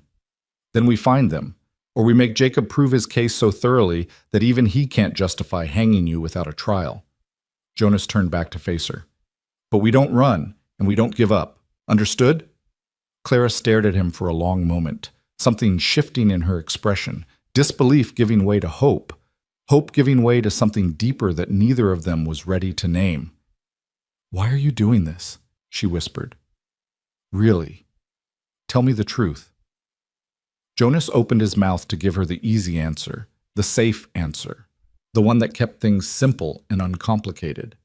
But looking at her now, this fierce, damaged, extraordinary woman who'd walked into his life during a storm and refused to leave even when staying put her in danger, he found he couldn't lie. But because somewhere between that first night and now, you stopped being a stranger. Because Ella lights up when you enter the room. Because this house feels less like a tomb and more like a home when you're in it. Because... He stopped, the words catching in his throat. Because, Clara prompted, moving closer. Because I can't lose someone else I care about. I just can't. So I'm going to fight, Clara. I'm going to fight for you the way I couldn't fight for Catherine. And maybe that's selfish. Maybe that's about me more than you, but it's the truth. The silence that followed was heavy with things unsaid, with implications neither of them was ready to face. Then Ella made a small sound from her cradle, not quite a cry, just a request for attention, and the moment broke. Clara moved to pick up the baby, her movements automatic, soothing. Jonas watched them together in the lamplight and felt something settle in his chest, some certainty he hadn't known he was searching for. Tomorrow then, Clara said finally, bouncing Ella gently. We go to Redemption. We talk to the sheriff. We fight. Tomorrow, Jonas agreed. That night, neither of them slept well. Jonas lay in his bed listening to the house creak and settle, playing through scenarios in his mind, trying to anticipate what Jacob Creed might do next. Through the thin wall, he could hear Clara moving around in her room, restless and anxious. Around midnight, there was a soft knock on his door. Jonas? Clara's voice was barely audible. Are you awake? Yeah. The door opened, and she stood silhouetted in the doorway, wrapped in one of Catherine's old shawls. I can't sleep. Every time I close my eyes, I see them coming back. See you getting hurt because of me. I'm not going to get hurt. You don't know that. No, he admitted. I don't. But I know I'd rather face Jacob Creed than face myself in the mirror if I let him take you without a fight. Clara moved into the room, sitting on the edge of his bed with the kind of casual intimacy that should have felt wrong but somehow didn't. Tell me about Catherine, please. I want to understand what I'm asking you to risk. So Jonas told her. About meeting Catherine at a dance in Redemption when he was 22 and she was 19, how she'd been visiting from Pennsylvania and had absolutely no business falling for a rancher with more dreams than sense. About their wedding in the small church with her family disapproving every minute of it, certain she was throwing her life away on frontier poverty. He told her about their first winter together, how they'd nearly starved because Jonas had misjudged his supplies, and Catherine had refused to admit she was hungry, saving her portions for him. About the morning she'd told him she was pregnant, and he'd been terrified and elated in equal measure. About Ella's birth, which had been difficult and dangerous and had left Catherine weak for weeks. She was getting stronger, Jonas said, his voice rough with old grief. Starting to feel like herself again. And then the fever came out of nowhere. One day she was fine, the next she was burning up. By the third day she couldn't even recognize me. She died calling for her mother who'd been dead 5 years. She never even got to say goodbye to Ella properly. Claire's hand found his in the darkness. I'm so sorry. Me too. Every damn day. He squeezed her hand gently. But Clara, here's what I learned from losing her. Regret is worse than fear. I regret not writing for the doctor sooner. I regret not having better medicine on hand. I regret every moment I wasted being scared instead of acting. So when Jacob Creed rode into my yard today threatening you, I didn't think about fear. I thought about regret. And I knew I'd regret it for the rest of my life if I didn't stand up. Even if it costs you everything? Even then, because Catherine taught me that the cost of doing nothing is always higher than the cost of trying. They sat together in the darkness, hands linked, while outside the wind began to rise again. It wasn't the howling fury of that first storm, but it was enough to rattle the shutters, to remind them that winter wasn't finished with Wyoming yet. Jonas, Clara said finally, if tomorrow doesn't go the way we hope, if the sheriff won't help, if there's no way to stop Jacob, will you promise me something? Depends on what it is. Promise you'll take care of Ella, that you won't do anything stupid trying to protect me, that you'll let me go if that's what it takes to keep her safe. Clara, promise me. Her voice was fierce now. She's innocent in all this. She deserves a father who lives, not a father who died playing hero for a woman who was already doomed. Jonas wanted to argue, wanted to tell her that wasn't how this worked, that he didn't make promises he couldn't keep. But looking at her in the shadows, this woman who'd suffered so much and yet still put a child's welfare above her own, he found himself nodding. I promise I'll keep Ella safe. No matter what. Thank you. She stood to leave, but Jonas caught her hand one more time. Clara, for what it's worth, you're not doomed. Not if I have anything to say about it. You're a good man, Jonas Mercer. Better than you know. I'm just a rancher who's too stubborn to quit. No. She squeezed his hand gently. You're someone who still believes in mercy in a place that's forgotten what it means. Catherine taught you well.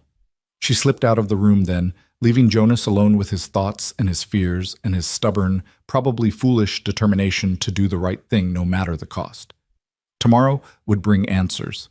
Tomorrow would test whether frontier justice could be made to work for someone besides the strongest man with the most guns.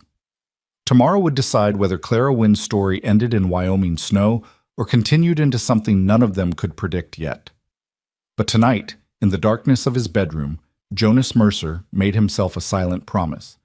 No matter what came, he wouldn't become the kind of man who closed his door when someone knocked. He wouldn't become stone in a place that tried to turn everyone to stone eventually. He'd stay human, stay kind, stay willing to fight for what was right, even when right was impossibly hard. Catherine would have expected nothing less, and somehow, impossibly, that was enough to let him sleep. Dawn came cold and gray, the kind of morning that felt more like threat than promise. Jonas was up early, checking the horses, loading his rifle just in case, while Clara packed supplies for the journey to Redemption. Ella seemed to sense the tension, fussing more than usual until Clara sang to her in a voice that shook only slightly. They were nearly ready to leave when Samuel Pritchett rode up again, but this time he wasn't alone. Behind him came 4 more riders, ranchers Jonas knew by name if not by friendship.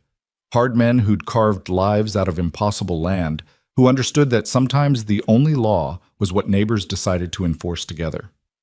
"Heard you had visitors yesterday," Samuel said without preamble. "Jacob Creed and his boys. Word travels fast." "Word travels when it needs to. These men," Samuel gestured to the others, "they wanted to make sure you knew you weren't facing this alone." Jonas felt something tight in his chest loosen slightly. "I appreciate that, Samuel, but this isn't your fight." "The hell it isn't." This came from Martin Walsh, a cattle rancher from 10 miles north. "Jacob Creed's been throwing his weight around for years, thinking his money and his hired guns make him king.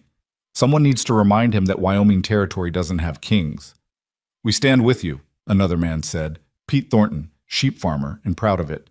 "Whatever comes." Clara had emerged from the house, and she stood on the porch now with Ella in her arms, staring at these rough, weathered men who'd ridden through the cold to help a woman they didn't even know. "Why?" she asked, her voice barely carrying. "You don't know me. You don't owe me anything." "No, ma'am," Samuel said. "But we knew Jonas's father, knew his wife, know him. And if Jonas says you deserve protection, that's good enough for us. Besides," his weathered face creased into something that might have been a smile, "Frontier's got no use for men like Jacob Creed. Never has."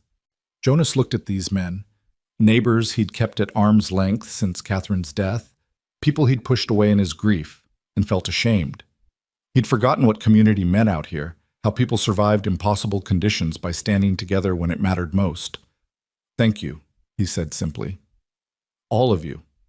"Don't thank us yet," Martin said. "We're riding to redemption with you. Going to have a word with Sheriff Morrison ourselves. Make sure he understands this isn't just about one rancher and one woman. This is about whether we're going to let outsiders come in and terrorize our territory." "Morrison's a reasonable man," Pete added, "but he's also cautious. Having half a dozen respected ranchers backing your story might make him less cautious." They set out shortly after, a small convoy of riders with Jonas and Clara in the wagon and Ella bundled against the cold. As they rode, Jonas felt the weight of what these men were risking settle on his shoulders. They all had families, ranches, livelihoods that could be threatened if Jacob Creed decided to expand his revenge beyond just Clara. But they'd come anyway. They'd stood up anyway. Maybe, Jonas thought, there was still hope for this hard country after all. Redemption seemed busier than usual when they arrived, people moving through the streets with the purposeful energy of a town that knew something was about to happen. News of yesterday's confrontation had clearly spread, and Jonas could feel eyes tracking their group as they made their way to the sheriff's office. Sheriff Morrison was in his 50s, a former cavalry officer who'd settled in Redemption after retiring from military service. He was fair-minded but practical, the kind of lawman who understood that frontier justice was more about keeping the peace than enforcing every letter of the law. He looked up from his desk as the group filed into his small office, his expression unreadable. "Jonas Mercer," he said calmly, "I had a feeling you'd be coming by. And you brought friends." "We need to talk, Sheriff, about Clara Wynne and Jacob Creed." Morrison gestured to the chairs. "I figured. Jacob was here yesterday afternoon, making accusations. Said you're harboring a fugitive who killed his brother." "She's not a fugitive. She's a woman who defended herself against a violent man and then ran because she knew no one would believe her." "That's what she says." "Jacob's got a different story." Clara stepped forward then, her chin raised despite the way her hands trembled. "Sheriff Morrison, I'll tell you exactly what happened, everything, and then you can decide who's telling the truth." For the next hour, she laid out her story with painful detail. The other ranchers sat quietly, listening, while Jonas watched Morrison's face for any sign of judgment or dismissal. But the sheriff just took notes, asked clarifying questions, and treated Clara with the kind of professional respect Jonas hadn't dared hope for. When she finished, Morrison sat back in his chair. "That's quite a tale, Miss Wynne." "It's the truth." "Maybe so. But truth and proof are different things in a court of law. You got any evidence to back up your claims about Thomas Creed?" "I have my sister's body. Or I did, before the fire." Convenient, that fire. Sheriff, Jonas started, but Morrison held up a hand. I'm not saying I don't believe her, Jonas. I'm saying Jacob Creed is going to make these exact arguments, and we need to be prepared to counter them. He looked at Clara. You got any witnesses? Anyone who saw your sister's injuries? Heard Thomas's threats? Clara shook her head slowly. Thomas was careful. He didn't hurt her where people could see, and Sarah was too ashamed to tell anyone what was happening.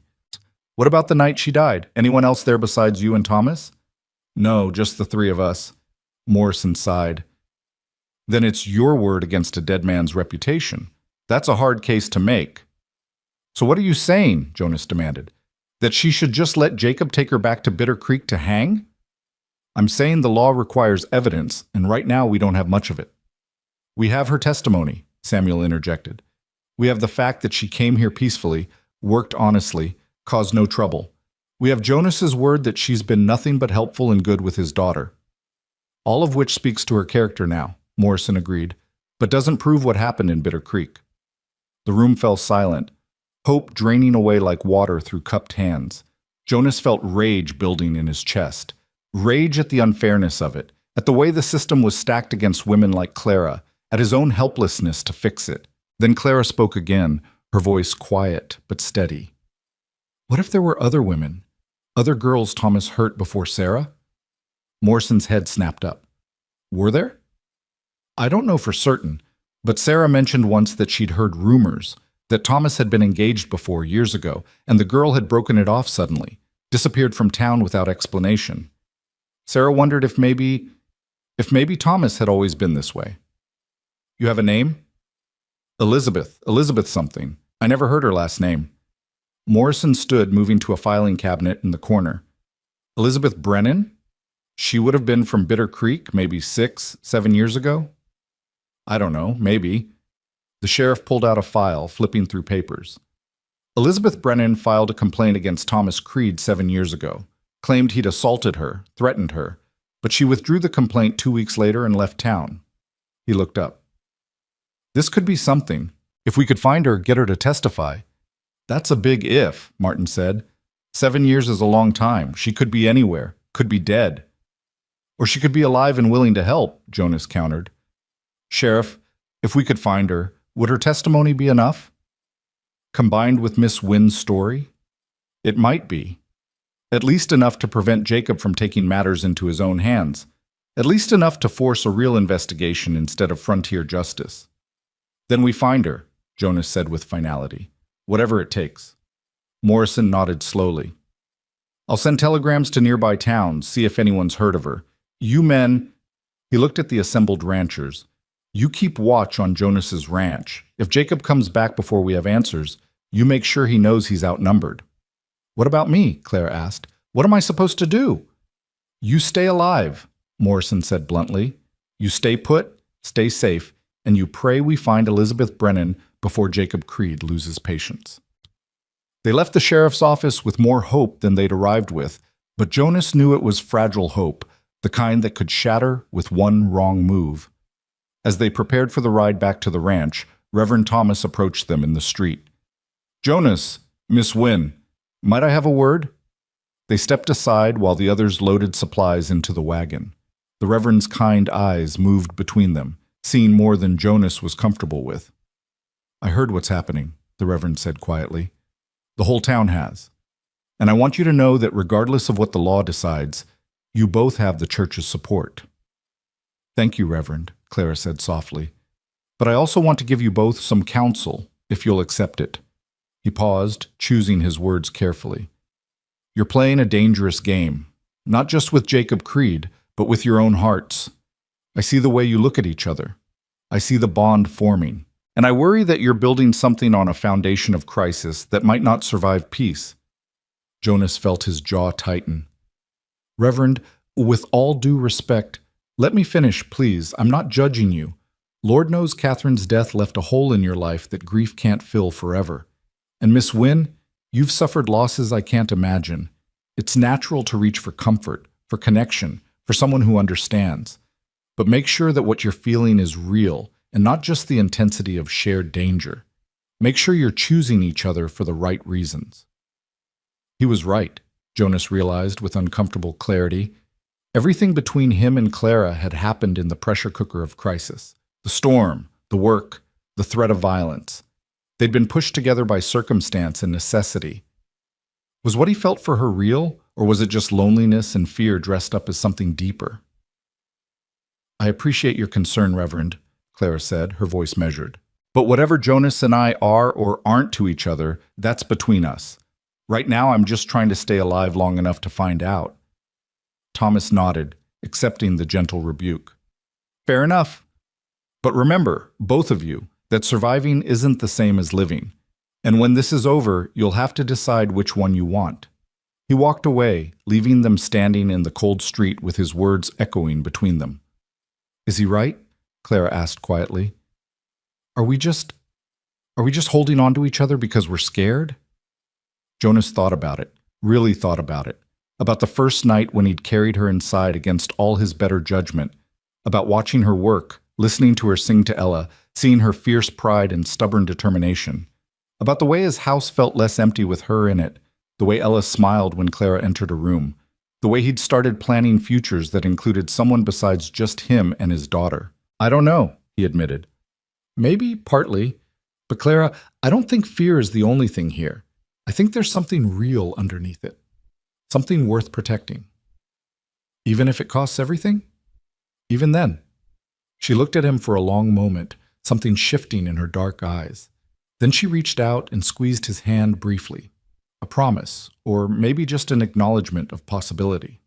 "Let's get home," she said, "before Jacob decides to come calling again."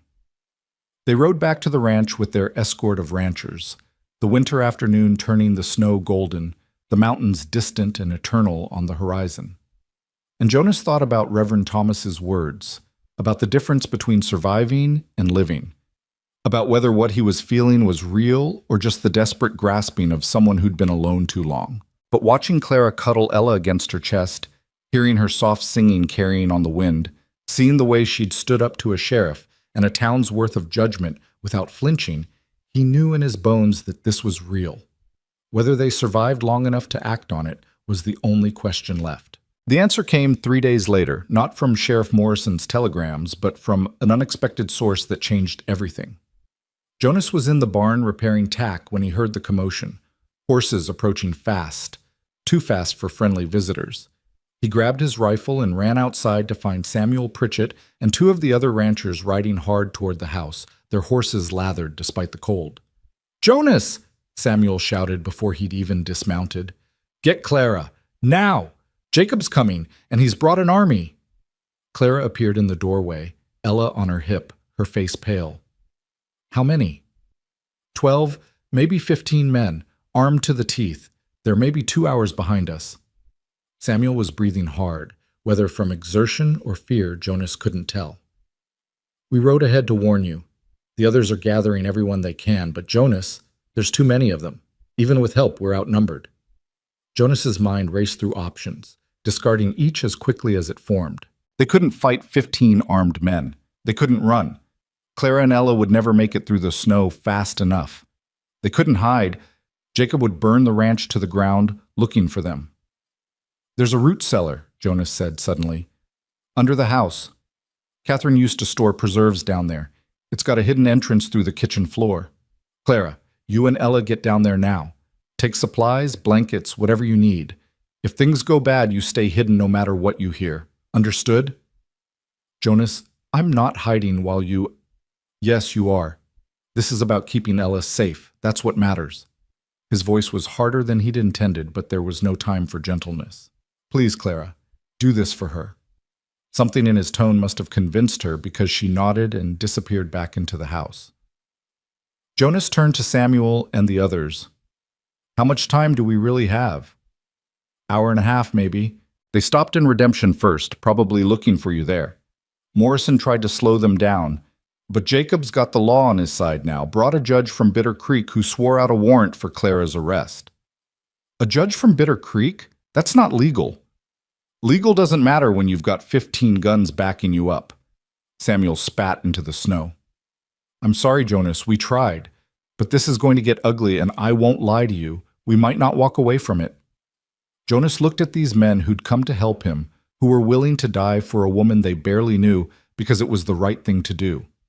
Men with families, with ranches of their own, with everything to lose. "You should go," he said quietly. "All of you. This isn't your fight." "Like hell it isn't," Martin Walsh said, riding up with 3 more men behind him. "We sent word to everyone within 20 miles. Some are coming, some aren't. That's how it goes. But those of us here, we're not leaving." "Martin, Jonas, your father helped me build my first barn when I had nothing. Your wife delivered my youngest when my Sarah was too sick to travel to town. You think I'm going to abandon you now because some bully from Bitter Creek thinks he owns the territory?" Martin checked his rifle with practiced efficiency. "Not a chance." By the time they'd finished fortifying the ranch, moving hay bales for cover, positioning men at windows, ensuring clear lines of fire, they had 9 men total.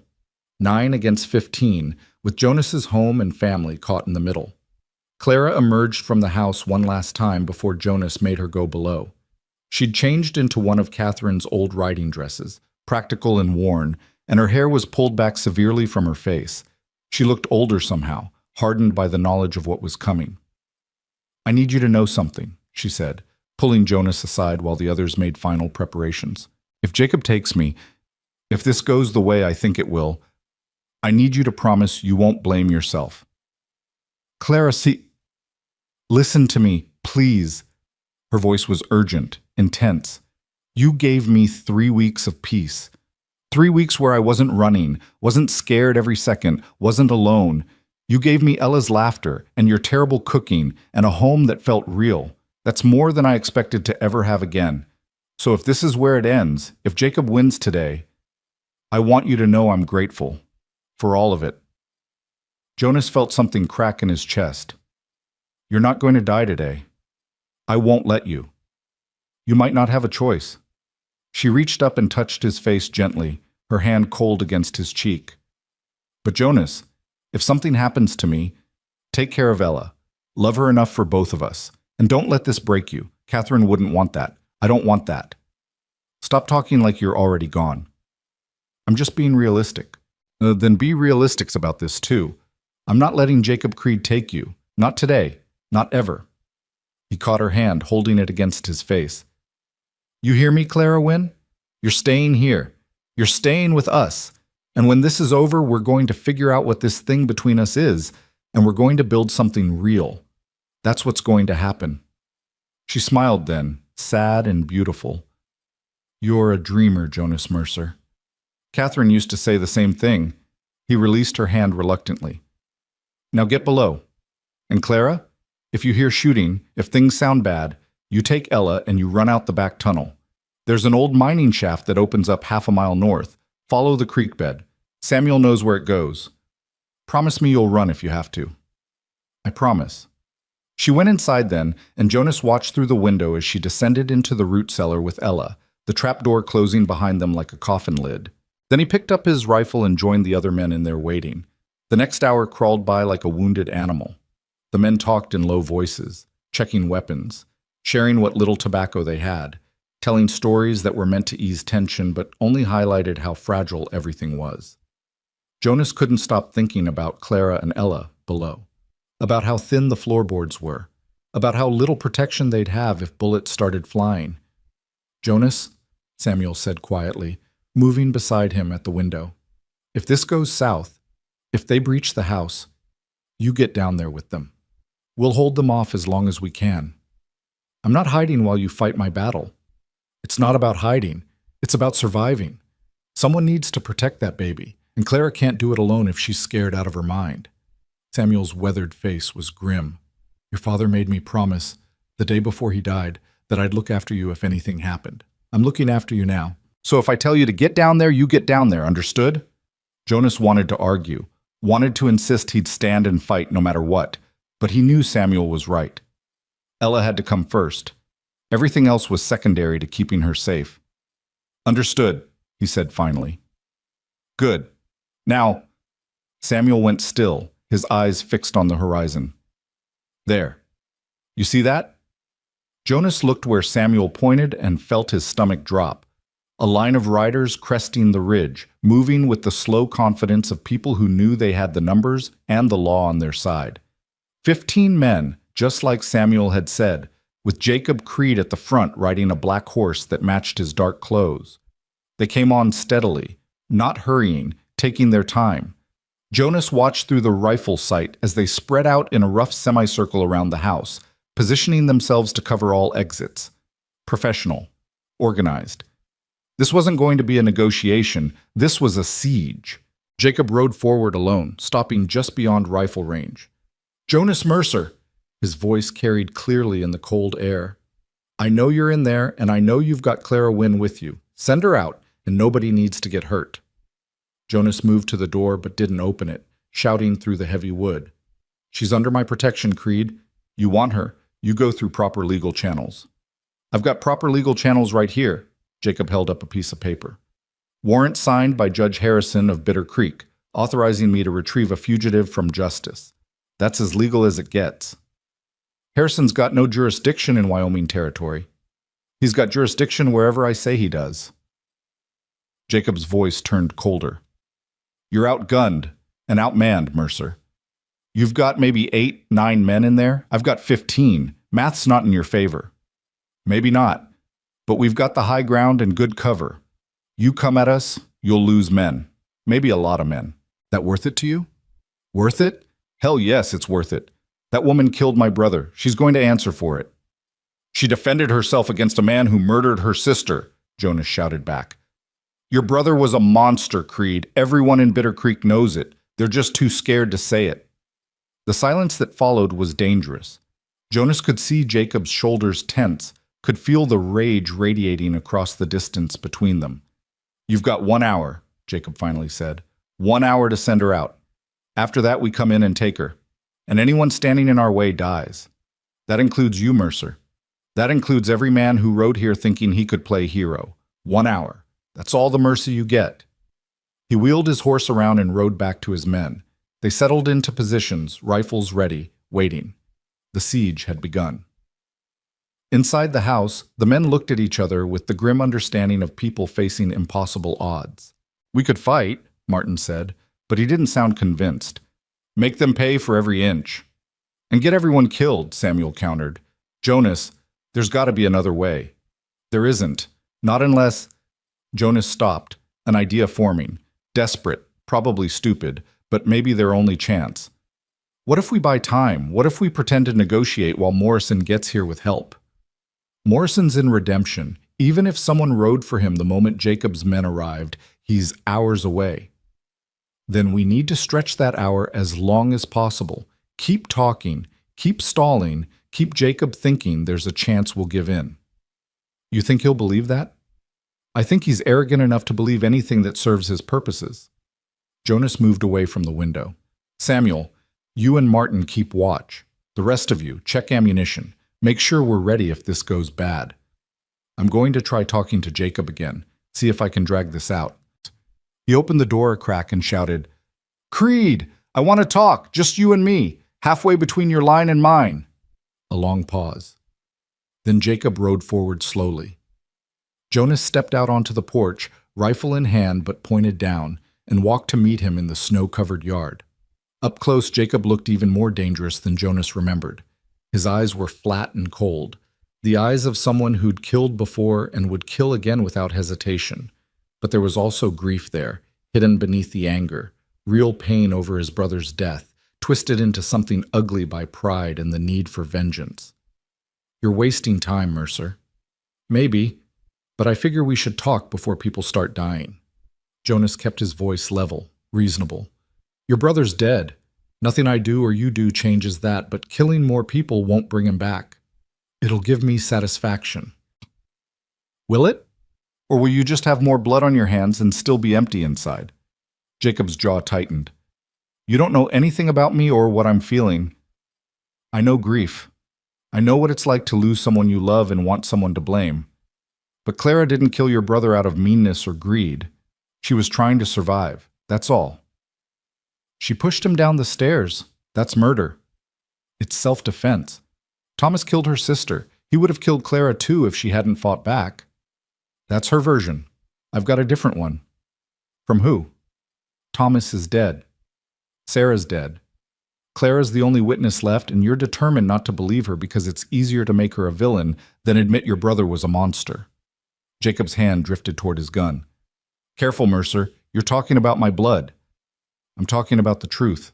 And somewhere under all that anger, you know I'm right. You know what Thomas was capable of. Jonas took a risk, reading the flicker of doubt in Jacob's eyes. You knew even before this happened, didn't you? You knew he had a temper, knew he'd hurt women before. But you looked the other way because he was family. Shut your mouth. Elizabeth Brennan, that name mean anything to you? Jacob went very still. Where'd you hear that name? Sheriff Morrison's been digging. Turns out your brother had a pattern. Elizabeth wasn't the first girl he hurt, and Sarah wasn't the last. How many others, Jacob? How many women did you ignore because it was easier than facing what your brother really was? I said shut up! Jacob's voice was shaking now, whether with rage or something else Jonas couldn't tell. You want justice? Then help us find it. Real justice, not the revenge kind. Help us find Elizabeth, get her testimony, show everyone what really happened. Let the truth come out. The truth is Clara Wynne killed my brother and burned his house down. That's the only truth I need. Then you're no better than he was. Just another bully who thinks power makes you right. Jacob's hand went for his gun, but Jonas was faster, bringing up his rifle. They stood there frozen, weapons trained on each other, while behind them both sides tensed for violence. This how you want it to end? Jonas asked quietly. Both of us dead in the snow while our people watch? Better than letting a killer walk free. She's not a killer, she's a survivor. And if you were half the man you think you are, you'd recognize the difference. They held position for another heartbeat, another breath. Then Jacob slowly lowered his gun, and Jonas did the same. You've got 45 minutes, Jacob said. Then we're coming in. He rode back to his men, and Jonas returned to the house, his legs shaking with adrenaline. The men inside looked at him with questions in their eyes. Did it work? Samuel asked. Did you buy us time? Some. Not enough. Jonas moved to the trapdoor, knocking twice, the signal he and Clara had agreed on. It opened, and her pale face looked up at him. I heard shouting. Jacob's giving us 45 minutes, then he attacks. Jonas knelt by the opening. Clara, I need you to tell me everything you remember about Elizabeth Brennan. Anything that might help us find her. Jonas, there's no time. There's exactly 45 minutes. That's more than enough if we're lucky. Now think. Elizabeth Brennan. What did Sarah tell you about her? Clara climbed up into the kitchen, Ella asleep against her shoulder. Not much. Just that she'd been engaged to Thomas years ago, that she'd broken it off suddenly and left town. Sarah heard rumors that Elizabeth had family somewhere north, Montana Territory maybe, but that was years ago. She could be anywhere now. Or she could be exactly where Sheriff Morrison's been looking. Jonas grabbed his coat. I'm riding to redemption. If Morrison found her, if there's any chance she's willing to testify. You don't have time to get there and back, Martin protested. It's an hour's ride each way, minimum. Then I'd better ride fast, Jonas looked at Samuel. You're in charge here. If Jacob attacks before I get back, you hold him off as long as you can. But if it's clear you can't win, if men are dying, you let Clara go. You don't sacrifice everyone for one person. Understood? Jonas? That's an order, Samuel. I'm not letting good men die because I'm too stubborn to accept reality. He turned to Clara. And you? If it comes to that, you go with Jacob. You don't fight. You don't resist. You stay alive long enough for the truth to come out. Promise me. I'm not promising anything that ends with you dead, Clara said, but her voice shook. Promise me anyway. She closed her eyes briefly. I promise. But Jonas, come back. Please come back. He wanted to kiss her then, wanted to pull her close and tell her everything he'd been feeling but couldn't quite articulate. But there were 8 men watching, and 45 minutes ticking away, and no time for the words that mattered. Keep Ella safe, he said instead, and it meant everything else too. Then he was out the back door, running for the barn where Thunder waited. He saddled the horse in record time, ignoring the protests of the men who thought this was suicide, ignoring the voice in his head that agreed with them. He rode out through the back trail, the one that wound through the forest where Jacob's men couldn't see, and pushed Thunder to a gallop the moment they cleared the trees. The horse responded magnificently, stretching out into a run that ate up ground like they were racing against death itself. Which, Jonas supposed they were. The ride to redemption blurred into a single continuous moment of pounding hooves and gasping breaths, and prayer to a god Jonas wasn't sure was listening anymore. He made it in 40 minutes, a miracle of speed and luck, and nearly crashed through the door of Sheriff Morrison's office. "Elizabeth Brennan," he gasped, barely able to speak. "Did you find her?" Morrison looked up from his desk, startled. "Jonas, what the... Did you find her?" "Yes, but where?" "She's here, in Redemption. Been living under a different name for the past 6 years. I just located her this morning. But Jonas, I need her. Now. Jacob Creed has my ranch surrounded with 15 armed men. He's going to attack in..." Jonas checked his pocket watch. "In 30 minutes. If Elizabeth can testify about what Thomas did to her, it might be enough to stop him." Morrison was already moving, grabbing his coat and gun belt. "She's at the boarding house, but Jonas, she's terrified. She wouldn't even talk to me until I promised her protection. Getting her to testify, I'll convince her. Just get me there." They ran through the streets, Morrison shouting for his 2 deputies to follow. The boarding house was on the east side of town, a neat 2-story building run by a widow named Mrs. Patterson. Morrison knocked hard. "Sheriff?" Mrs. Patterson opened the door, looking alarmed. "What's wrong?" "Elizabeth Brennan. I need to see her. Now." "She's upstairs, but she said she didn't want to be disturbed." Jonas pushed past her, taking the stairs 2 at a time. Morrison called after him with a room number, and Jonas found the right door, knocking hard. "Miss Brennan? My name is Jonas Mercer. I need to talk to you about Thomas Creed." Silence. Then a woman's voice, thin with fear. "Go away." "I can't. There's a woman who's about to die because of what Thomas did, and you're the only one who can save her. Please. Just 5 minutes." "I can't help you." "Yes, you can. You're the only one who can." Jonas pressed his forehead against the door, exhaustion and desperation making his voice raw. "Miss Brennan, Elizabeth, I know you're scared. I know Thomas hurt you, but there's another woman, Clara Wynne, and her sister died because of him. And now his brother is coming to kill her for defending herself. If you don't help, if you don't tell the truth about what Thomas was, she's going to die. Please." The lock clicked. The door opened a crack, revealing a woman in her early 30s with brown hair and haunted eyes. She looked at Jonas with the kind of wary fear that spoke of old wounds never properly healed. "What do you want me to do?" she whispered. "Tell the truth. Tell what Thomas did to you. Come with me and tell Jacob Creed that his brother was a violent man who hurt women. That's all." "He'll kill me. Jacob will." "He won't. I won't let him. Sheriff Morrison won't let him." Jonas caught her hand gently. "I know it's asking everything. I know it's terrifying. But Elizabeth, if you don't do this, an innocent woman dies. And her baby, her 8-month-old baby, grows up without a mother. You have the power to stop that. You're the only one who does." She stared at him for a long moment, tears streaming down her face. "I was 17 when Thomas courted me. I thought he was so charming, so sophisticated. By the time I understood what he really was, it was too late. He'd already..." She stopped, unable to finish. "I know, and I'm so sorry that happened to you, but you survived it. You got away.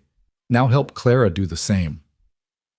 Elizabeth Brennan wiped her eyes with shaking hands. "If I do this, if I testify, I can never come back here. I'll have to run again, start over somewhere else. I'll help you, whatever you need. Money, a horse, supplies. I'll make sure you have it. You have my word." She looked at Morrison, who nodded confirmation. Then she looked back at Jonas and made the decision that would save or damn them all. "All right, I'll do it. But we need to hurry." They rode back to the ranch in a group, Jonas and Elizabeth, Morrison and his 2 deputies, all of them pushing their horses to the limit. Jonas kept checking his pocket watch, watching the minutes tick away. 35 minutes since he'd left. 40, 45. Please let us be in time. Please let them still be alive. They crested the final ridge, and Jonas's heart seized.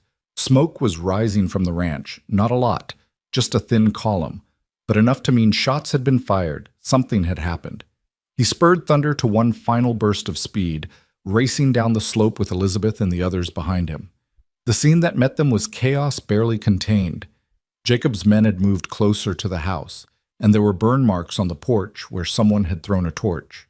But the house still stood, and Jonas could see movement in the windows. Samuel and the others, still fighting, still holding.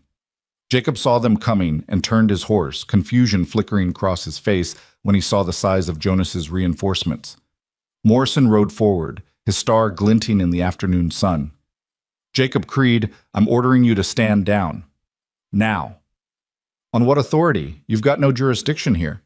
"I've got the authority of Wyoming Territory law, which supersedes any warrant from Bitter Creek, and I've got new evidence in the case of Thomas Creed's death." Morrison gestured to Elizabeth. "Evidence you're going to want to hear." Jacob's eyes narrowed when he saw the woman beside Jonas. "Who's that?" "Someone who knew your brother very well." Jonas helped Elizabeth down from her horse. She was shaking so hard she could barely stand, but she faced Jacob with a courage Jonas had to admire. "Tell him, Elizabeth. Tell him what Thomas Creed was really like." "My name is Elizabeth Brennan," she said, her voice barely audible. 7 years ago, I was engaged to Thomas Creed, and he nearly killed me." The words fell into silence like stones into deep water. Jacob's face went through a series of expressions: disbelief, anger, confusion, before settling into something harder to read. "That's a lie. Thomas never—" "He broke my arm in 2 places," Elizabeth continued, her voice growing stronger. "He fractured my ribs. He told me if I ever told anyone, he'd burn down my family's house with them inside. So I ran. I changed my name. I've spent 7 years looking over my shoulder, terrified he'd find me." She looked directly at Jacob. "Your brother was a monster. And I'm sorry he's dead, but I'm not sorry Clara Wynne survived him. She deserves to live. She deserves justice." Jacob sat frozen on his horse, and Jonas could see the moment it all crashed down on him. The denial, the anger, the grief twisted into something that finally had to face truth. "You're lying," Jacob said, but there was no conviction in it. "I have medical records," Elizabeth said. "Dr. Hendricks in Bitter Creek treated me. He'll confirm everything, and I'm willing to swear to all of it in any court you want." Morrison moved his horse closer to Jacob. "It's over, Creed. The warrant's invalid, and you know it. If you pursue this, if you hurt anyone here, you're the one breaking the law. And I will arrest you." For a long moment, everything hung in balance. Jacob's men looked uncertain, hands on weapons but eyes on their leader, waiting for a signal that would determine whether this ended in peace or bloodshed. Then Jacob's shoulders sagged. Not defeat, exactly, but the exhaustion of someone who'd finally run out of fight. "My brother," he said quietly. "My brother really did all that?" "Yes," Elizabeth said simply. "And Clara Wynne was defending herself, just like I wish I'd been brave enough to do." Jacob looked at the house, at the ranch, at all the men positioned to kill each other over a truth he'd refused to see. "I didn't know. I swear to God I didn't know." "Maybe you didn't want to know," Jonas said, not unkindly. "Maybe it was easier to believe Clara was a killer than admit your brother was. But now you know. So what are you going to do about it?" The silence stretched so long Jonas thought it might break into violence after all. Then Jacob wheeled his horse around, calling to his men. "We're leaving. It's done." "Jacob," one of them protested, but Jacob cut him off. "I said it's done. My brother he was not the man I thought he was, and I won't kill innocent people over a lie." He looked back at Jonas one last time. "Tell Clara Wynne she's free. Tell her I'm sorry for what my brother did to her sister. It won't bring anyone back, but it's the truth." He rode away then, his men following, leaving Jonas and the others standing in the snow, watching them disappear over the ridge. It was over. Just like that. After all the fear, all the preparation, all the certainty that this would end in blood, it was just over. Jonas's legs gave out, and he sat down hard in the snow, shaking with relief so intense it felt like sickness. Morrison was beside him in moments. "You all right, son?" Yeah, I think so." Jonas looked up at the house, where faces were appearing in windows, where the door was opening to reveal Samuel and the others alive and whole. Is it really over? For now, I'll make sure it stays that way. Get Elizabeth's testimony documented, file reports, make it official. Morrison offered Jonas his hand and pulled him to his feet. You did good here. Risked everything to do what was right. That takes guts. Or stupidity. Still haven't figured out which. Both, probably. The best things usually are. Jonas walked toward the house on unsteady legs, and the door opened fully to reveal Clara standing there with Ella in her arms. She looked at him with eyes full of tears, and something else. Relief, gratitude, joy, all mixed together. And Jonas felt something in his chest that had been tight for months finally loosen. It's over, he said. Jacob knows the truth. You're safe. Clara made a sound that was half laugh, half sob, and then she was moving toward him, Ella between them, and Jonas caught them both in his arms and held on like drowning man holds to driftwood. You came back, Clara whispered against his chest. You actually came back. Told you I would. You're insane. You rode into town with 15 armed men ready to kill you. You brought back a witness in less than an hour. She pulled back to look at him, and Jonas saw wonder in her eyes. You saved me. We saved you. Elizabeth, Morrison, Samuel, all of them. But Jonas couldn't stop looking at her, at the way the afternoon light caught her hair, at the tears on her cheeks that were happy tears for once. But Clara, I need to tell you something. What? I didn't do this just to save you. I did it because... He stopped, aware of all the people watching, aware that this moment was public and messy, and nothing like the romantic declarations Catherine used to read about in her novels. But it was real, and it was theirs, and that made it perfect. I did it because somewhere along the way, you stopped being a stranger. You became family, and I protect my family. Always. Clara's eyes filled with fresh tears.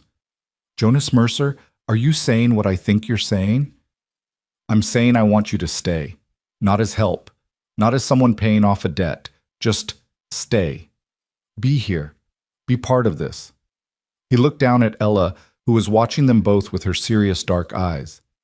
Be part of us. For how long? Long as you want. Forever. If that's something you'd consider. She laughed then, the sound bright and free and full of all the hope Jonas had thought was dead in both of them. Forever's a long time. I know, but I figure if we survived the last few weeks, we can probably survive anything.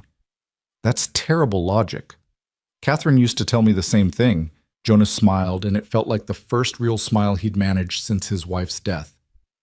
But I'm too stubborn to listen. I know. Clara reached up and touched his face, her hand warm despite the cold. It's one of the things I love about you. The word hung between them, bright and terrifying and perfect. Love. She'd said love. Clara, I know it's too soon. I know we barely know each other. I know all the reasons why this is crazy. She was talking fast now, the words tumbling out. But Jonas, I don't care. I love you. I love Ella. I love this ranch and this life and everything we've built together. And if you're offering me forever, then yes. Yes, I'll stay. Jonas kissed her then, with Ella between them and an audience of ranchers and lawmen watching and snow starting to fall again like benediction. He kissed her like a promise, like a beginning, like the answer to every question he'd been too afraid to ask. When they finally broke apart, Samuel was grinning. About damn time. Shut up, Samuel, Jonas said, but he was smiling too. They went inside then, all of them. The ranchers who'd stood with him, Morrison and his deputies, Elizabeth who'd been brave enough to tell the truth, Clara and Ella, and Jonas himself. They crowded into the small house that had been Catherine's dream and was now becoming something new, something that honored her memory while making space for the future. Someone found whiskey, and someone else found tin cups, and they raised a toast to survival and justice and the stubborn courage of women who refused to be victims. They raised a toast to Clara, to Elizabeth, to Catherine's memory, to Ella's future. They raised a toast to the truth and to the hard men who'd stood for it when standing was dangerous. And as the sun set over the Holloway Ranch, painting the snow orange and gold, Jonas Mercer stood with Clara Wynne in the warm circle of firelight and understood that mercy wasn't weakness, kindness wasn't naivety, and opening your door when someone knocked, even when it was midnight and storming and every rational part of you screamed danger, sometimes saved not just them, but you too. The wind had finally stopped blowing, the storm had passed, and in its wake, something new was beginning to grow. Something that looked an awful lot like home. Spring arrived late that year, but when it came, it transformed the Holloway Ranch into something Jonas barely recognized. The snow melted slowly, revealing grass that had survived beneath the white blanket, tough and green and determined. The cottonwood tree Catherine had planted put out new leaves that rustled in the wind. A gentler wind now, one that whispered instead of howled. And everywhere Jonas looked, he saw evidence of change, of growth, of life insisting on itself despite everything winter had tried to do. Clara stood in the garden she'd started planning in February, mapping out rows for vegetables with a stick in the still soft earth. Ella sat nearby on a blanket, playing with wooden blocks Samuel had carved for her, babbling happily to herself in the language only babies spoke. The morning sun made Clara's dark hair shine, and Jonas found himself just watching them, memorizing this moment the way he used to memorize Catherine's face by lamplight. "You're staring again," Clara said without turning around. "Can't help it. You're nice to look at." Flatterer. But she smiled as she said it, and Jonas saw the way her shoulders relaxed, the way she'd stopped constantly looking over her shoulder for threats that no longer came. 3 months since Jacob Creed had ridden away. 3 months of peace that still felt fragile, like something that might shatter if they acknowledged it too directly. Jonas crossed the yard to join her, settling on the blanket beside Ella. His daughter immediately crawled into his lap, sticky hands grabbing at his shirt, and he caught her easily, settling her weight against his chest. "She's getting so big," he said, more to himself than Clara. "She'll be walking soon. Then we'll really have our hands full." Clara knelt beside them, using her stick to draw patterns in the dirt. "I was thinking we could plant tomatoes here, and maybe some beans along this row." "Carrots for Ella. She'll need vegetables once she's eating solid food. You've got this all figured out." "Someone has to. You just plant everything randomly and hope it grew." She tapped his knee with her stick, teasing.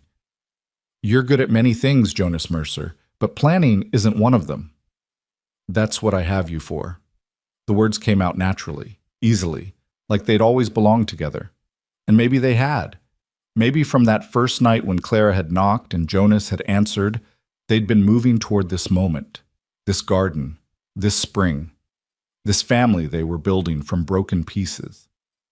"Jonas," Clara said, her voice shifting to something more serious, "I got a letter yesterday. From Elizabeth." Jonas straightened, paying attention. Elizabeth Brennan had left Redemption the day after testifying, heading north with the money Jonas had given her and a promise that she'd write when she was settled somewhere safe. They'd heard nothing until now. "What did she say?" "She's in Montana, a town called Helena. She got work as a seamstress, and she's—" Clara paused, emotion catching in her voice. "She's happy, Jonas. She wrote that she sleeps through the night now without nightmares, that she's not afraid anymore. And she thanked us. Thanked you specifically for giving her the courage to tell the truth." "I didn't do anything. She's the one who was brave." "You gave her a reason to be brave. You showed her that standing up for what's right actually matters." Clara's eyes were bright with unshed tears. "You showed me that too." Jonas shifted Ella to one arm so he could take Clara's hand. "You were already brave. You walked through a blizzard rather than take charity. You worked until your hands bled. You stood up to Jacob Creed even when you thought you were going to die. Don't give me credit for courage you already had. But I wouldn't have used it without you, without this place." She squeezed his hand. "You gave me a home, Jonas. You gave me back my life. You did the same for me. This ranch was dying before you came. I was dying.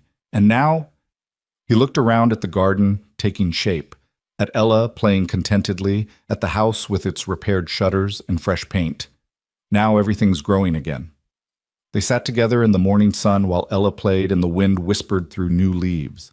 After a while, Samuel Pritchett rode up, but his expression was friendlier than Jonas had seen in years. "Morning, folks. Brought you something?" He dismounted and pulled a newspaper from his saddlebag, handing it to Jonas. Made the papers. Thought you'd want to see. Jonas unfolded the newspaper, the Wyoming Territorial Gazette, and found the article Samuel had marked. The headline read, "Woman's Testimony Exposes Abuse, Prevents Hanging." The story detailed Clara's case, Elizabeth's courage in coming forward, and the way a community had stood together to demand justice instead of revenge. "We're famous," Clara said, reading over his shoulder. "Or infamous. Depends on who's doing the judging." "Well, I think it's damn fine," Samuel said. "Maybe it'll make other women realize they don't have to stay silent. That they've got people who'll believe them, who'll fight for them." He tipped his hat. "Anyway, just wanted to drop that off. My Sarah says to tell you she's making a pie for the gathering tomorrow. Said she expects both of you to be there." "Gathering?" Jonas asked. "Church social, first one of spring. Everyone's coming, even the Johnsons, and they haven't socialized since their youngest ran off last year. Sarah's insisting you come. Says it's time Clara met the whole community properly, not just during a crisis." Clara looked uncertain. "I don't know if that's a good idea. People will stare. They'll judge." "Let them," Samuel interrupted. "You've got nothing to be ashamed of, girl. You survived something terrible, and you did it with dignity. Anyone who judges you for that isn't worth your time anyway." He swung back into his saddle. "Tomorrow, 1 o'clock. Don't make me send Sarah to drag you there." He rode off, leaving Jonas and Clara staring at each other with matching expressions of mild panic. "A church social," Clara said faintly, "with the entire community. We could skip it. And have Sarah Pritchett hunting us down? I don't think so." Clara stood, brushing dirt from her dress. "Besides, he's right. We can't hide forever. If we're going to build a life here, we need to be part of the community, no matter how uncomfortable that is." "When did you get so wise?"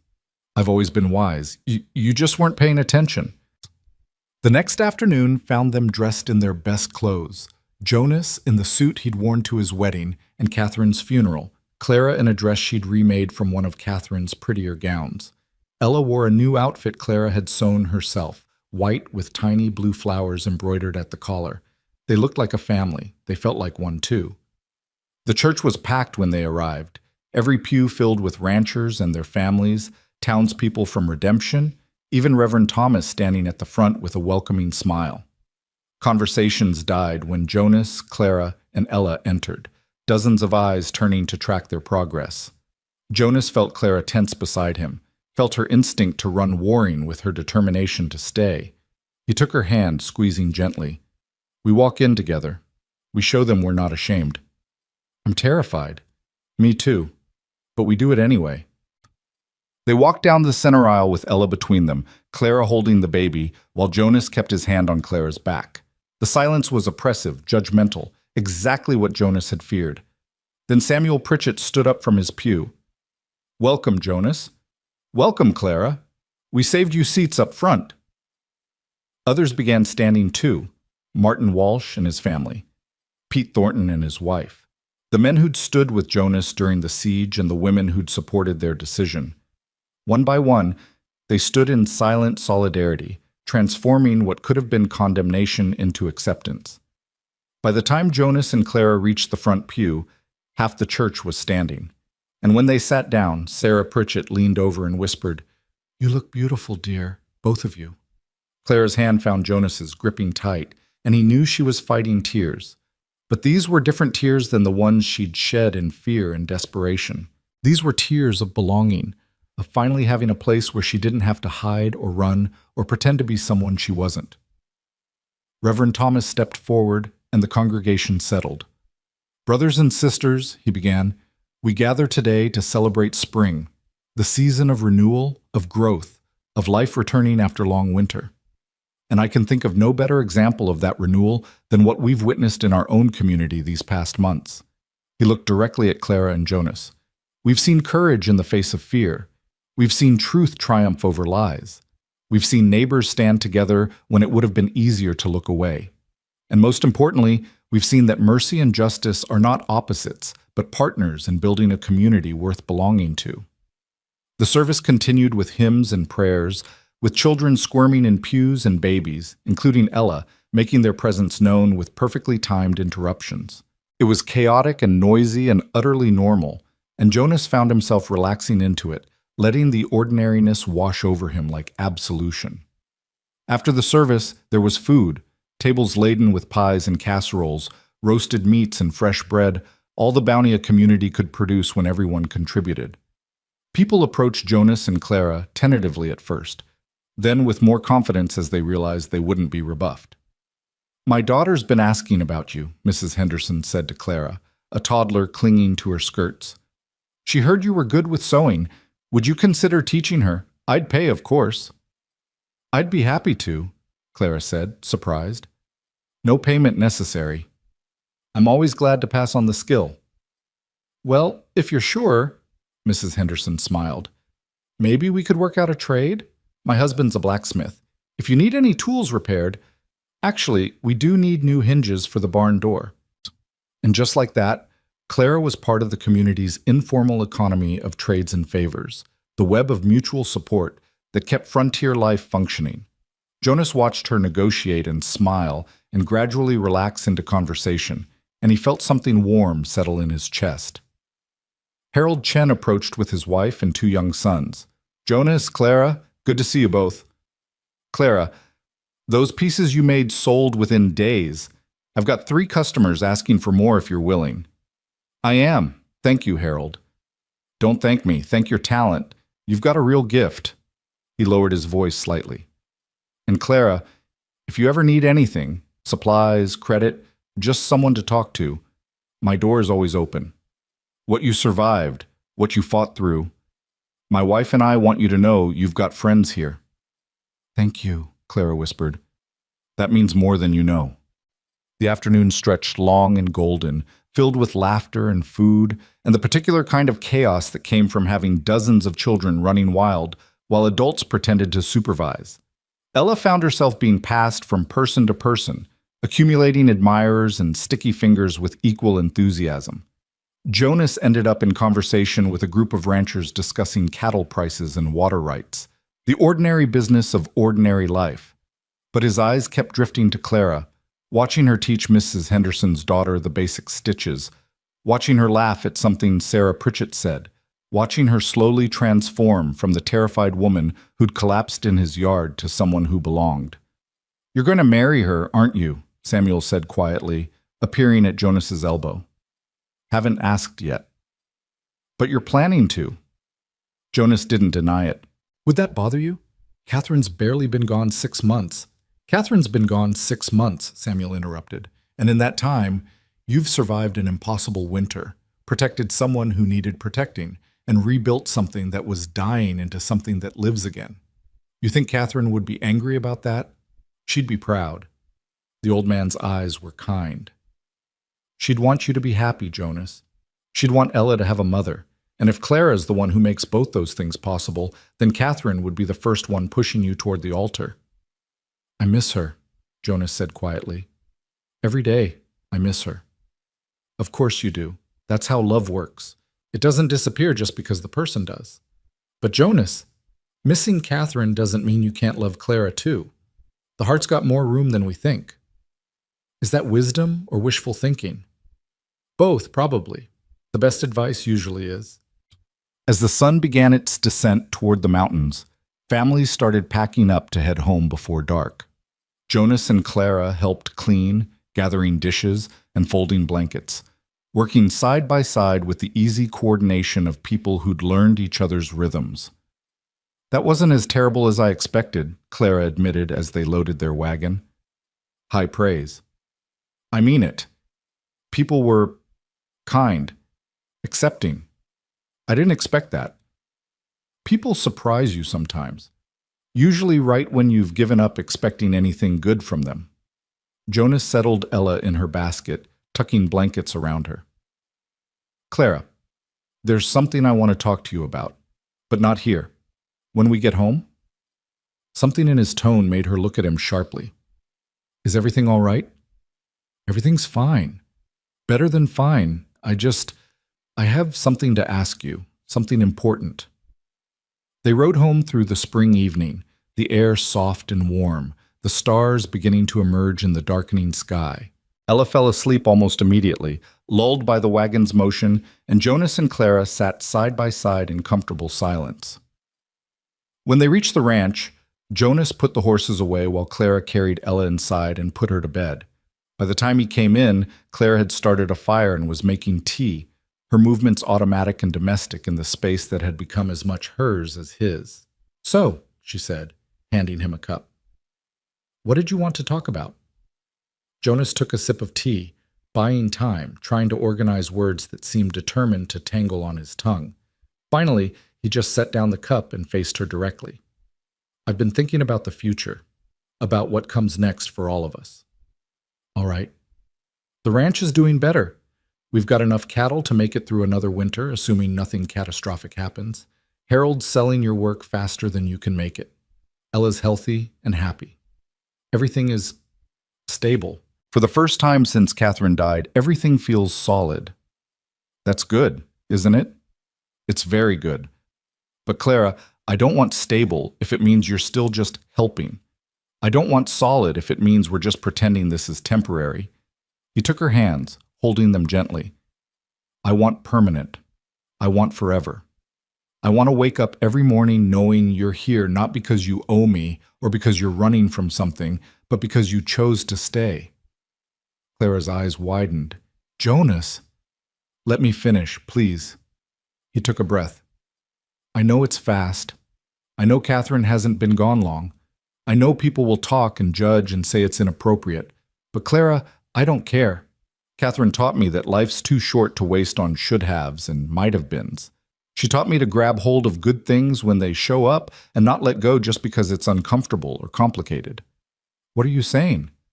"I'm saying marry me. Not because it's practical, though it is. Not because Ella needs a mother, though she does. But because I love you. Because you make this house feel like a home again. Because I can't imagine my future without you in it." He squeezed her hands. "Marry me, Clara Wynne. Make this permanent. Make this real."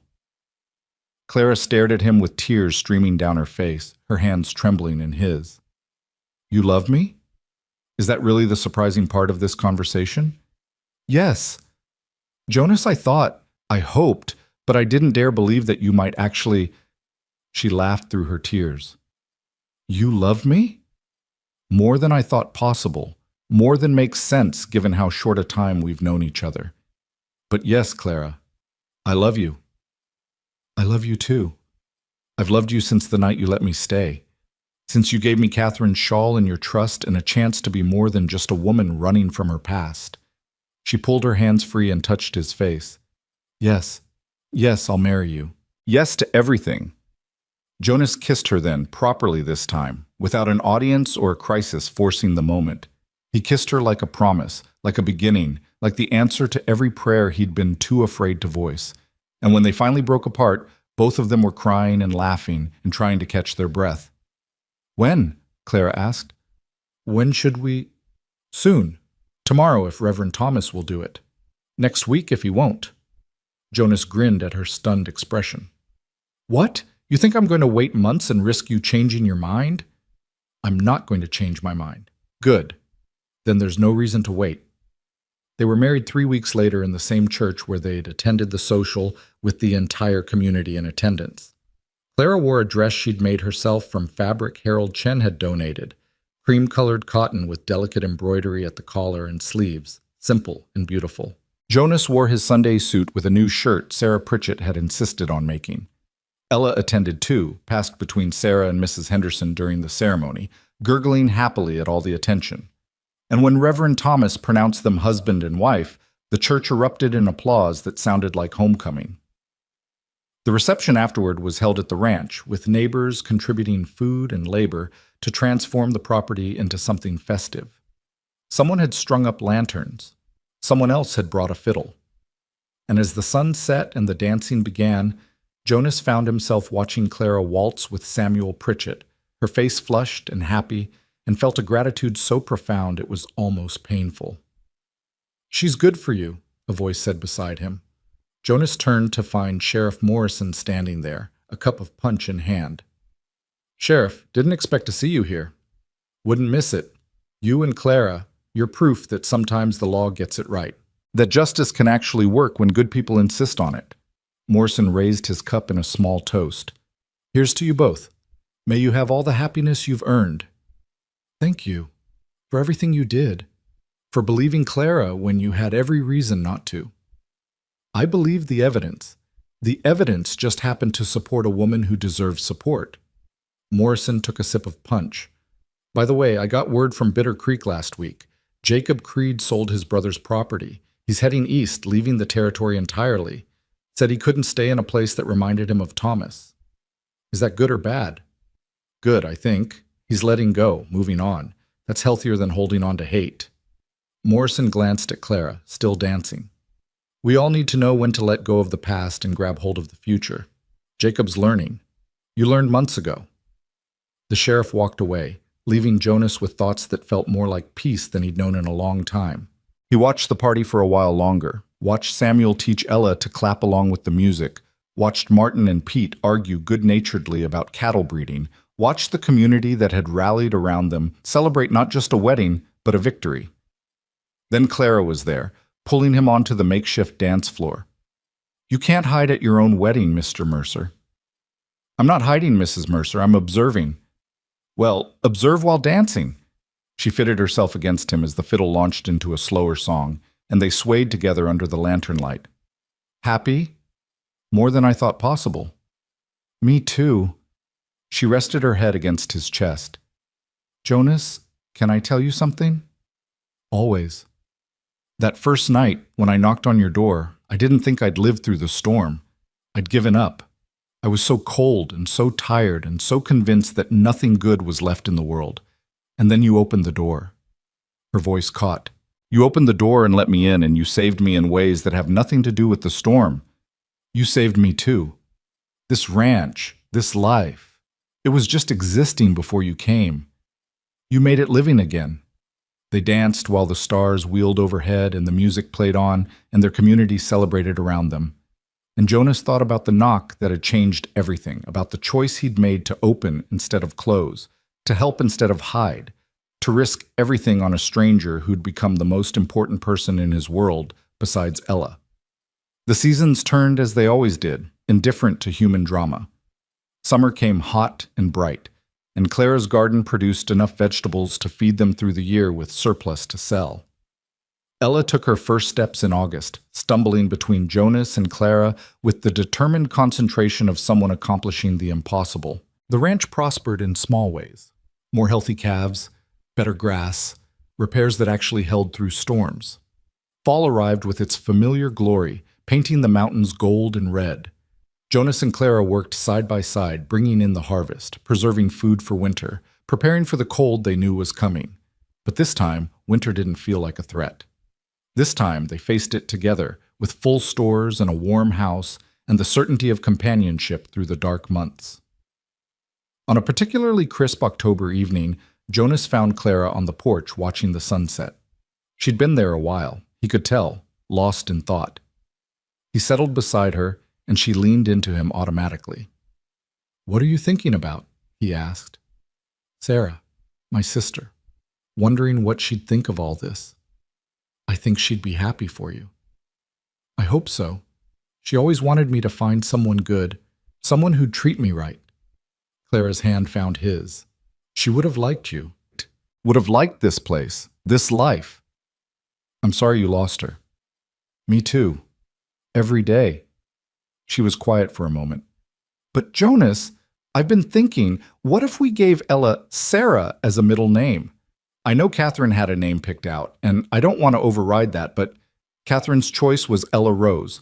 But I think Ella Sarah Rose Mercer sounds perfect. Honors both women who should have been here to see her grow up." Clara turned to look at him, eyes bright with tears. "Really? You do that?" "She's your daughter too now. You get a say in her name." "Our daughter," Clara corrected softly.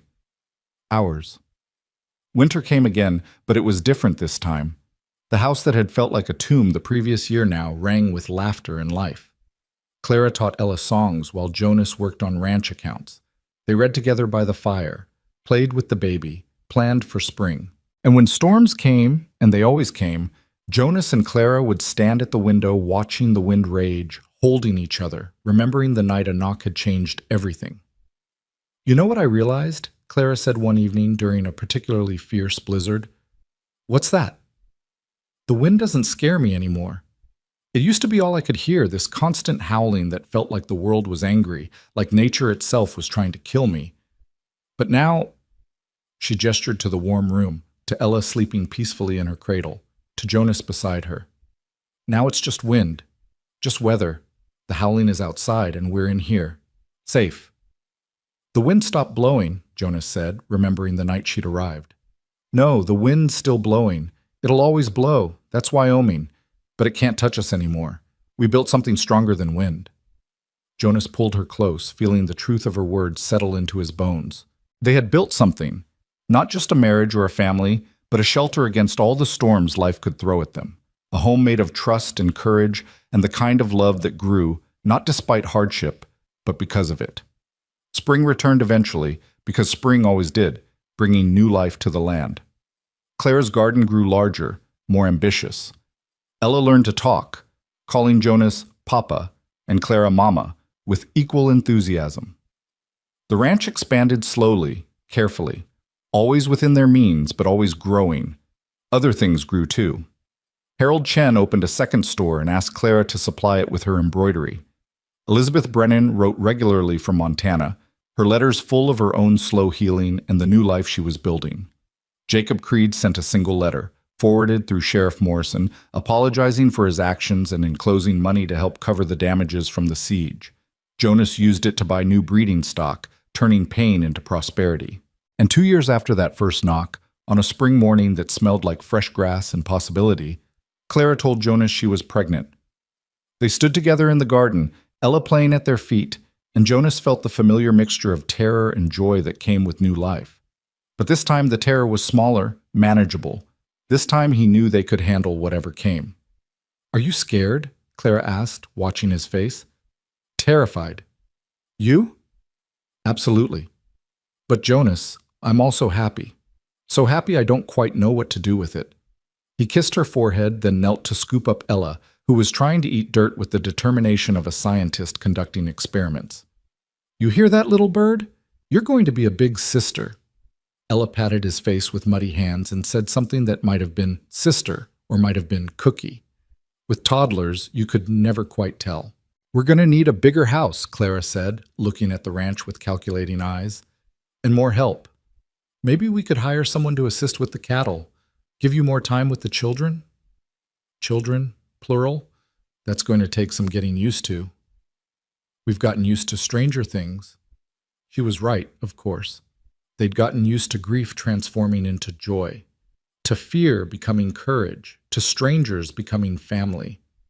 One more change, one more growth, was just part of the pattern they'd established. The baby arrived in early winter, a boy they named Thomas Jonathan Mercer. Thomas after Reverend Thomas, who'd married them, Jonathan after Jonas's father. He was healthy and loud and looked nothing like either of them. But Jonas loved him instantly with the same fierce protectiveness he felt for Ella and Clara. "2 children," Clara said one night, nursing Thomas while Ella slept in her new bed across the room. "2 children, a thriving ranch, and a husband who still looks at me like I'm something precious. How did I get so lucky?" "You knocked on a door during a blizzard." "Best decision I ever made." "Second best," Jonas corrected. "The best was saying yes when I asked you to marry me." "No, that was just inevitability. I was already yours by then, I just hadn't admitted it yet." They fell into comfortable silence, the kind that only came with years of partnership, while their children slept and the fire burned low. Outside, the wind whispered around the eaves, but inside all was warm and safe and exactly as it should be. On a summer day 5 years after Clara had first knocked on his door, Jonas stood on his porch watching his children play in the yard. Ella was 7 now, tall and serious like Catherine had been, with Jonas's stubbornness and Clara's gentle heart. Thomas was 3, all energy and chaos, determined to keep up with his sister no matter how impossible the task.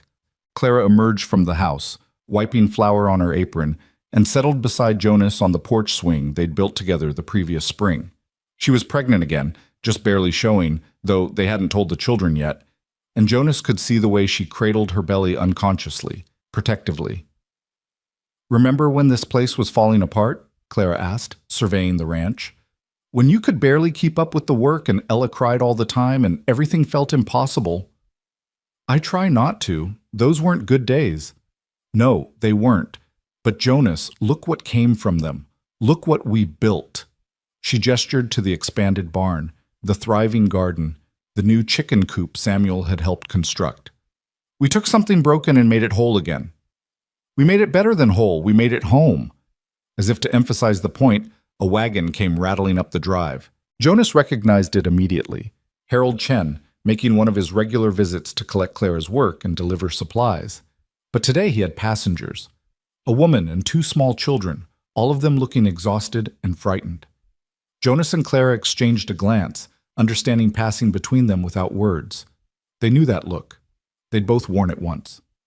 Harold climbed down from the wagon, his expression apologetic. "Jonas, Clara, I'm sorry to bring trouble, but this is Rebecca Wells and her children. They're running from a bad situation in Colorado. She needs a safe place to stay for a few days, and I thought—" "She can stay here," Clara said immediately, already moving down the porch steps. "We have room. She's welcome." Jonas followed his wife, watching her comfort the frightened woman, gather the children, begin the same process of refuge and healing that had saved her years before. And he understood then, with perfect clarity, what they'd built here. Not just a ranch, not just a family, but a place where mercy lived, where the wind couldn't blow cold enough to freeze out compassion, where doors opened instead of closed when someone knocked in desperation. This was Catherine's legacy, and Clara's gift and Jonas's promise, all woven together into something bigger than any of them individually. This was what happened when you chose kindness over caution, when you risked your own comfort to ease someone else's suffering, when you remembered that survival was just the beginning and living was the goal. That evening, after Rebecca and her children had been fed and settled in the small guest room they'd added 2 years ago, Jonas found Clara on the porch again, watching the sunset paint the mountains gold. "We're doing it again," she said without preamble. "Taking in someone who needs help, risking complications and gossip and all the problems that come with sheltering strangers." "I know. Are you okay with that?" Jonas thought about the question seriously, considering all the angles. Then he looked at his wife, this extraordinary woman who'd stumbled into his life during a storm and stayed to build something beautiful, and smiled. "Clara, the night you knocked on my door, I could have turned you away. I could have chosen safety over compassion, could have protected myself and Ella from risk. But I didn't. I opened that door, and it was the best decision I ever made." He took her hand. "So yes, I'm okay with it. More than okay. Because this is who we are now. This is what this place means. And I wouldn't change it for anything. Even when it's complicated? Especially when it's complicated. The best things usually are." They sat together watching the light fade, listening to their children laugh inside the house, feeling the new life growing in Clara's belly, knowing that tomorrow would bring its own challenges and joys. The wind whispered through the cottonwood tree, gentle now, almost musical. "The wind really did stop blowing," Clara murmured. "No," Jonas corrected softly. "We just learned to build a home strong enough that the wind didn't matter anymore." She leaned against him, and he wrapped his arm around her shoulders, and they stayed there watching night fall over the Holloway Ranch, a ranch that had survived winter and loss and violence and fear to become something better than survival. A home built on the radical notion that mercy wasn't weakness, that kindness wasn't naive, that opening your door when someone knocked was always worth the risk.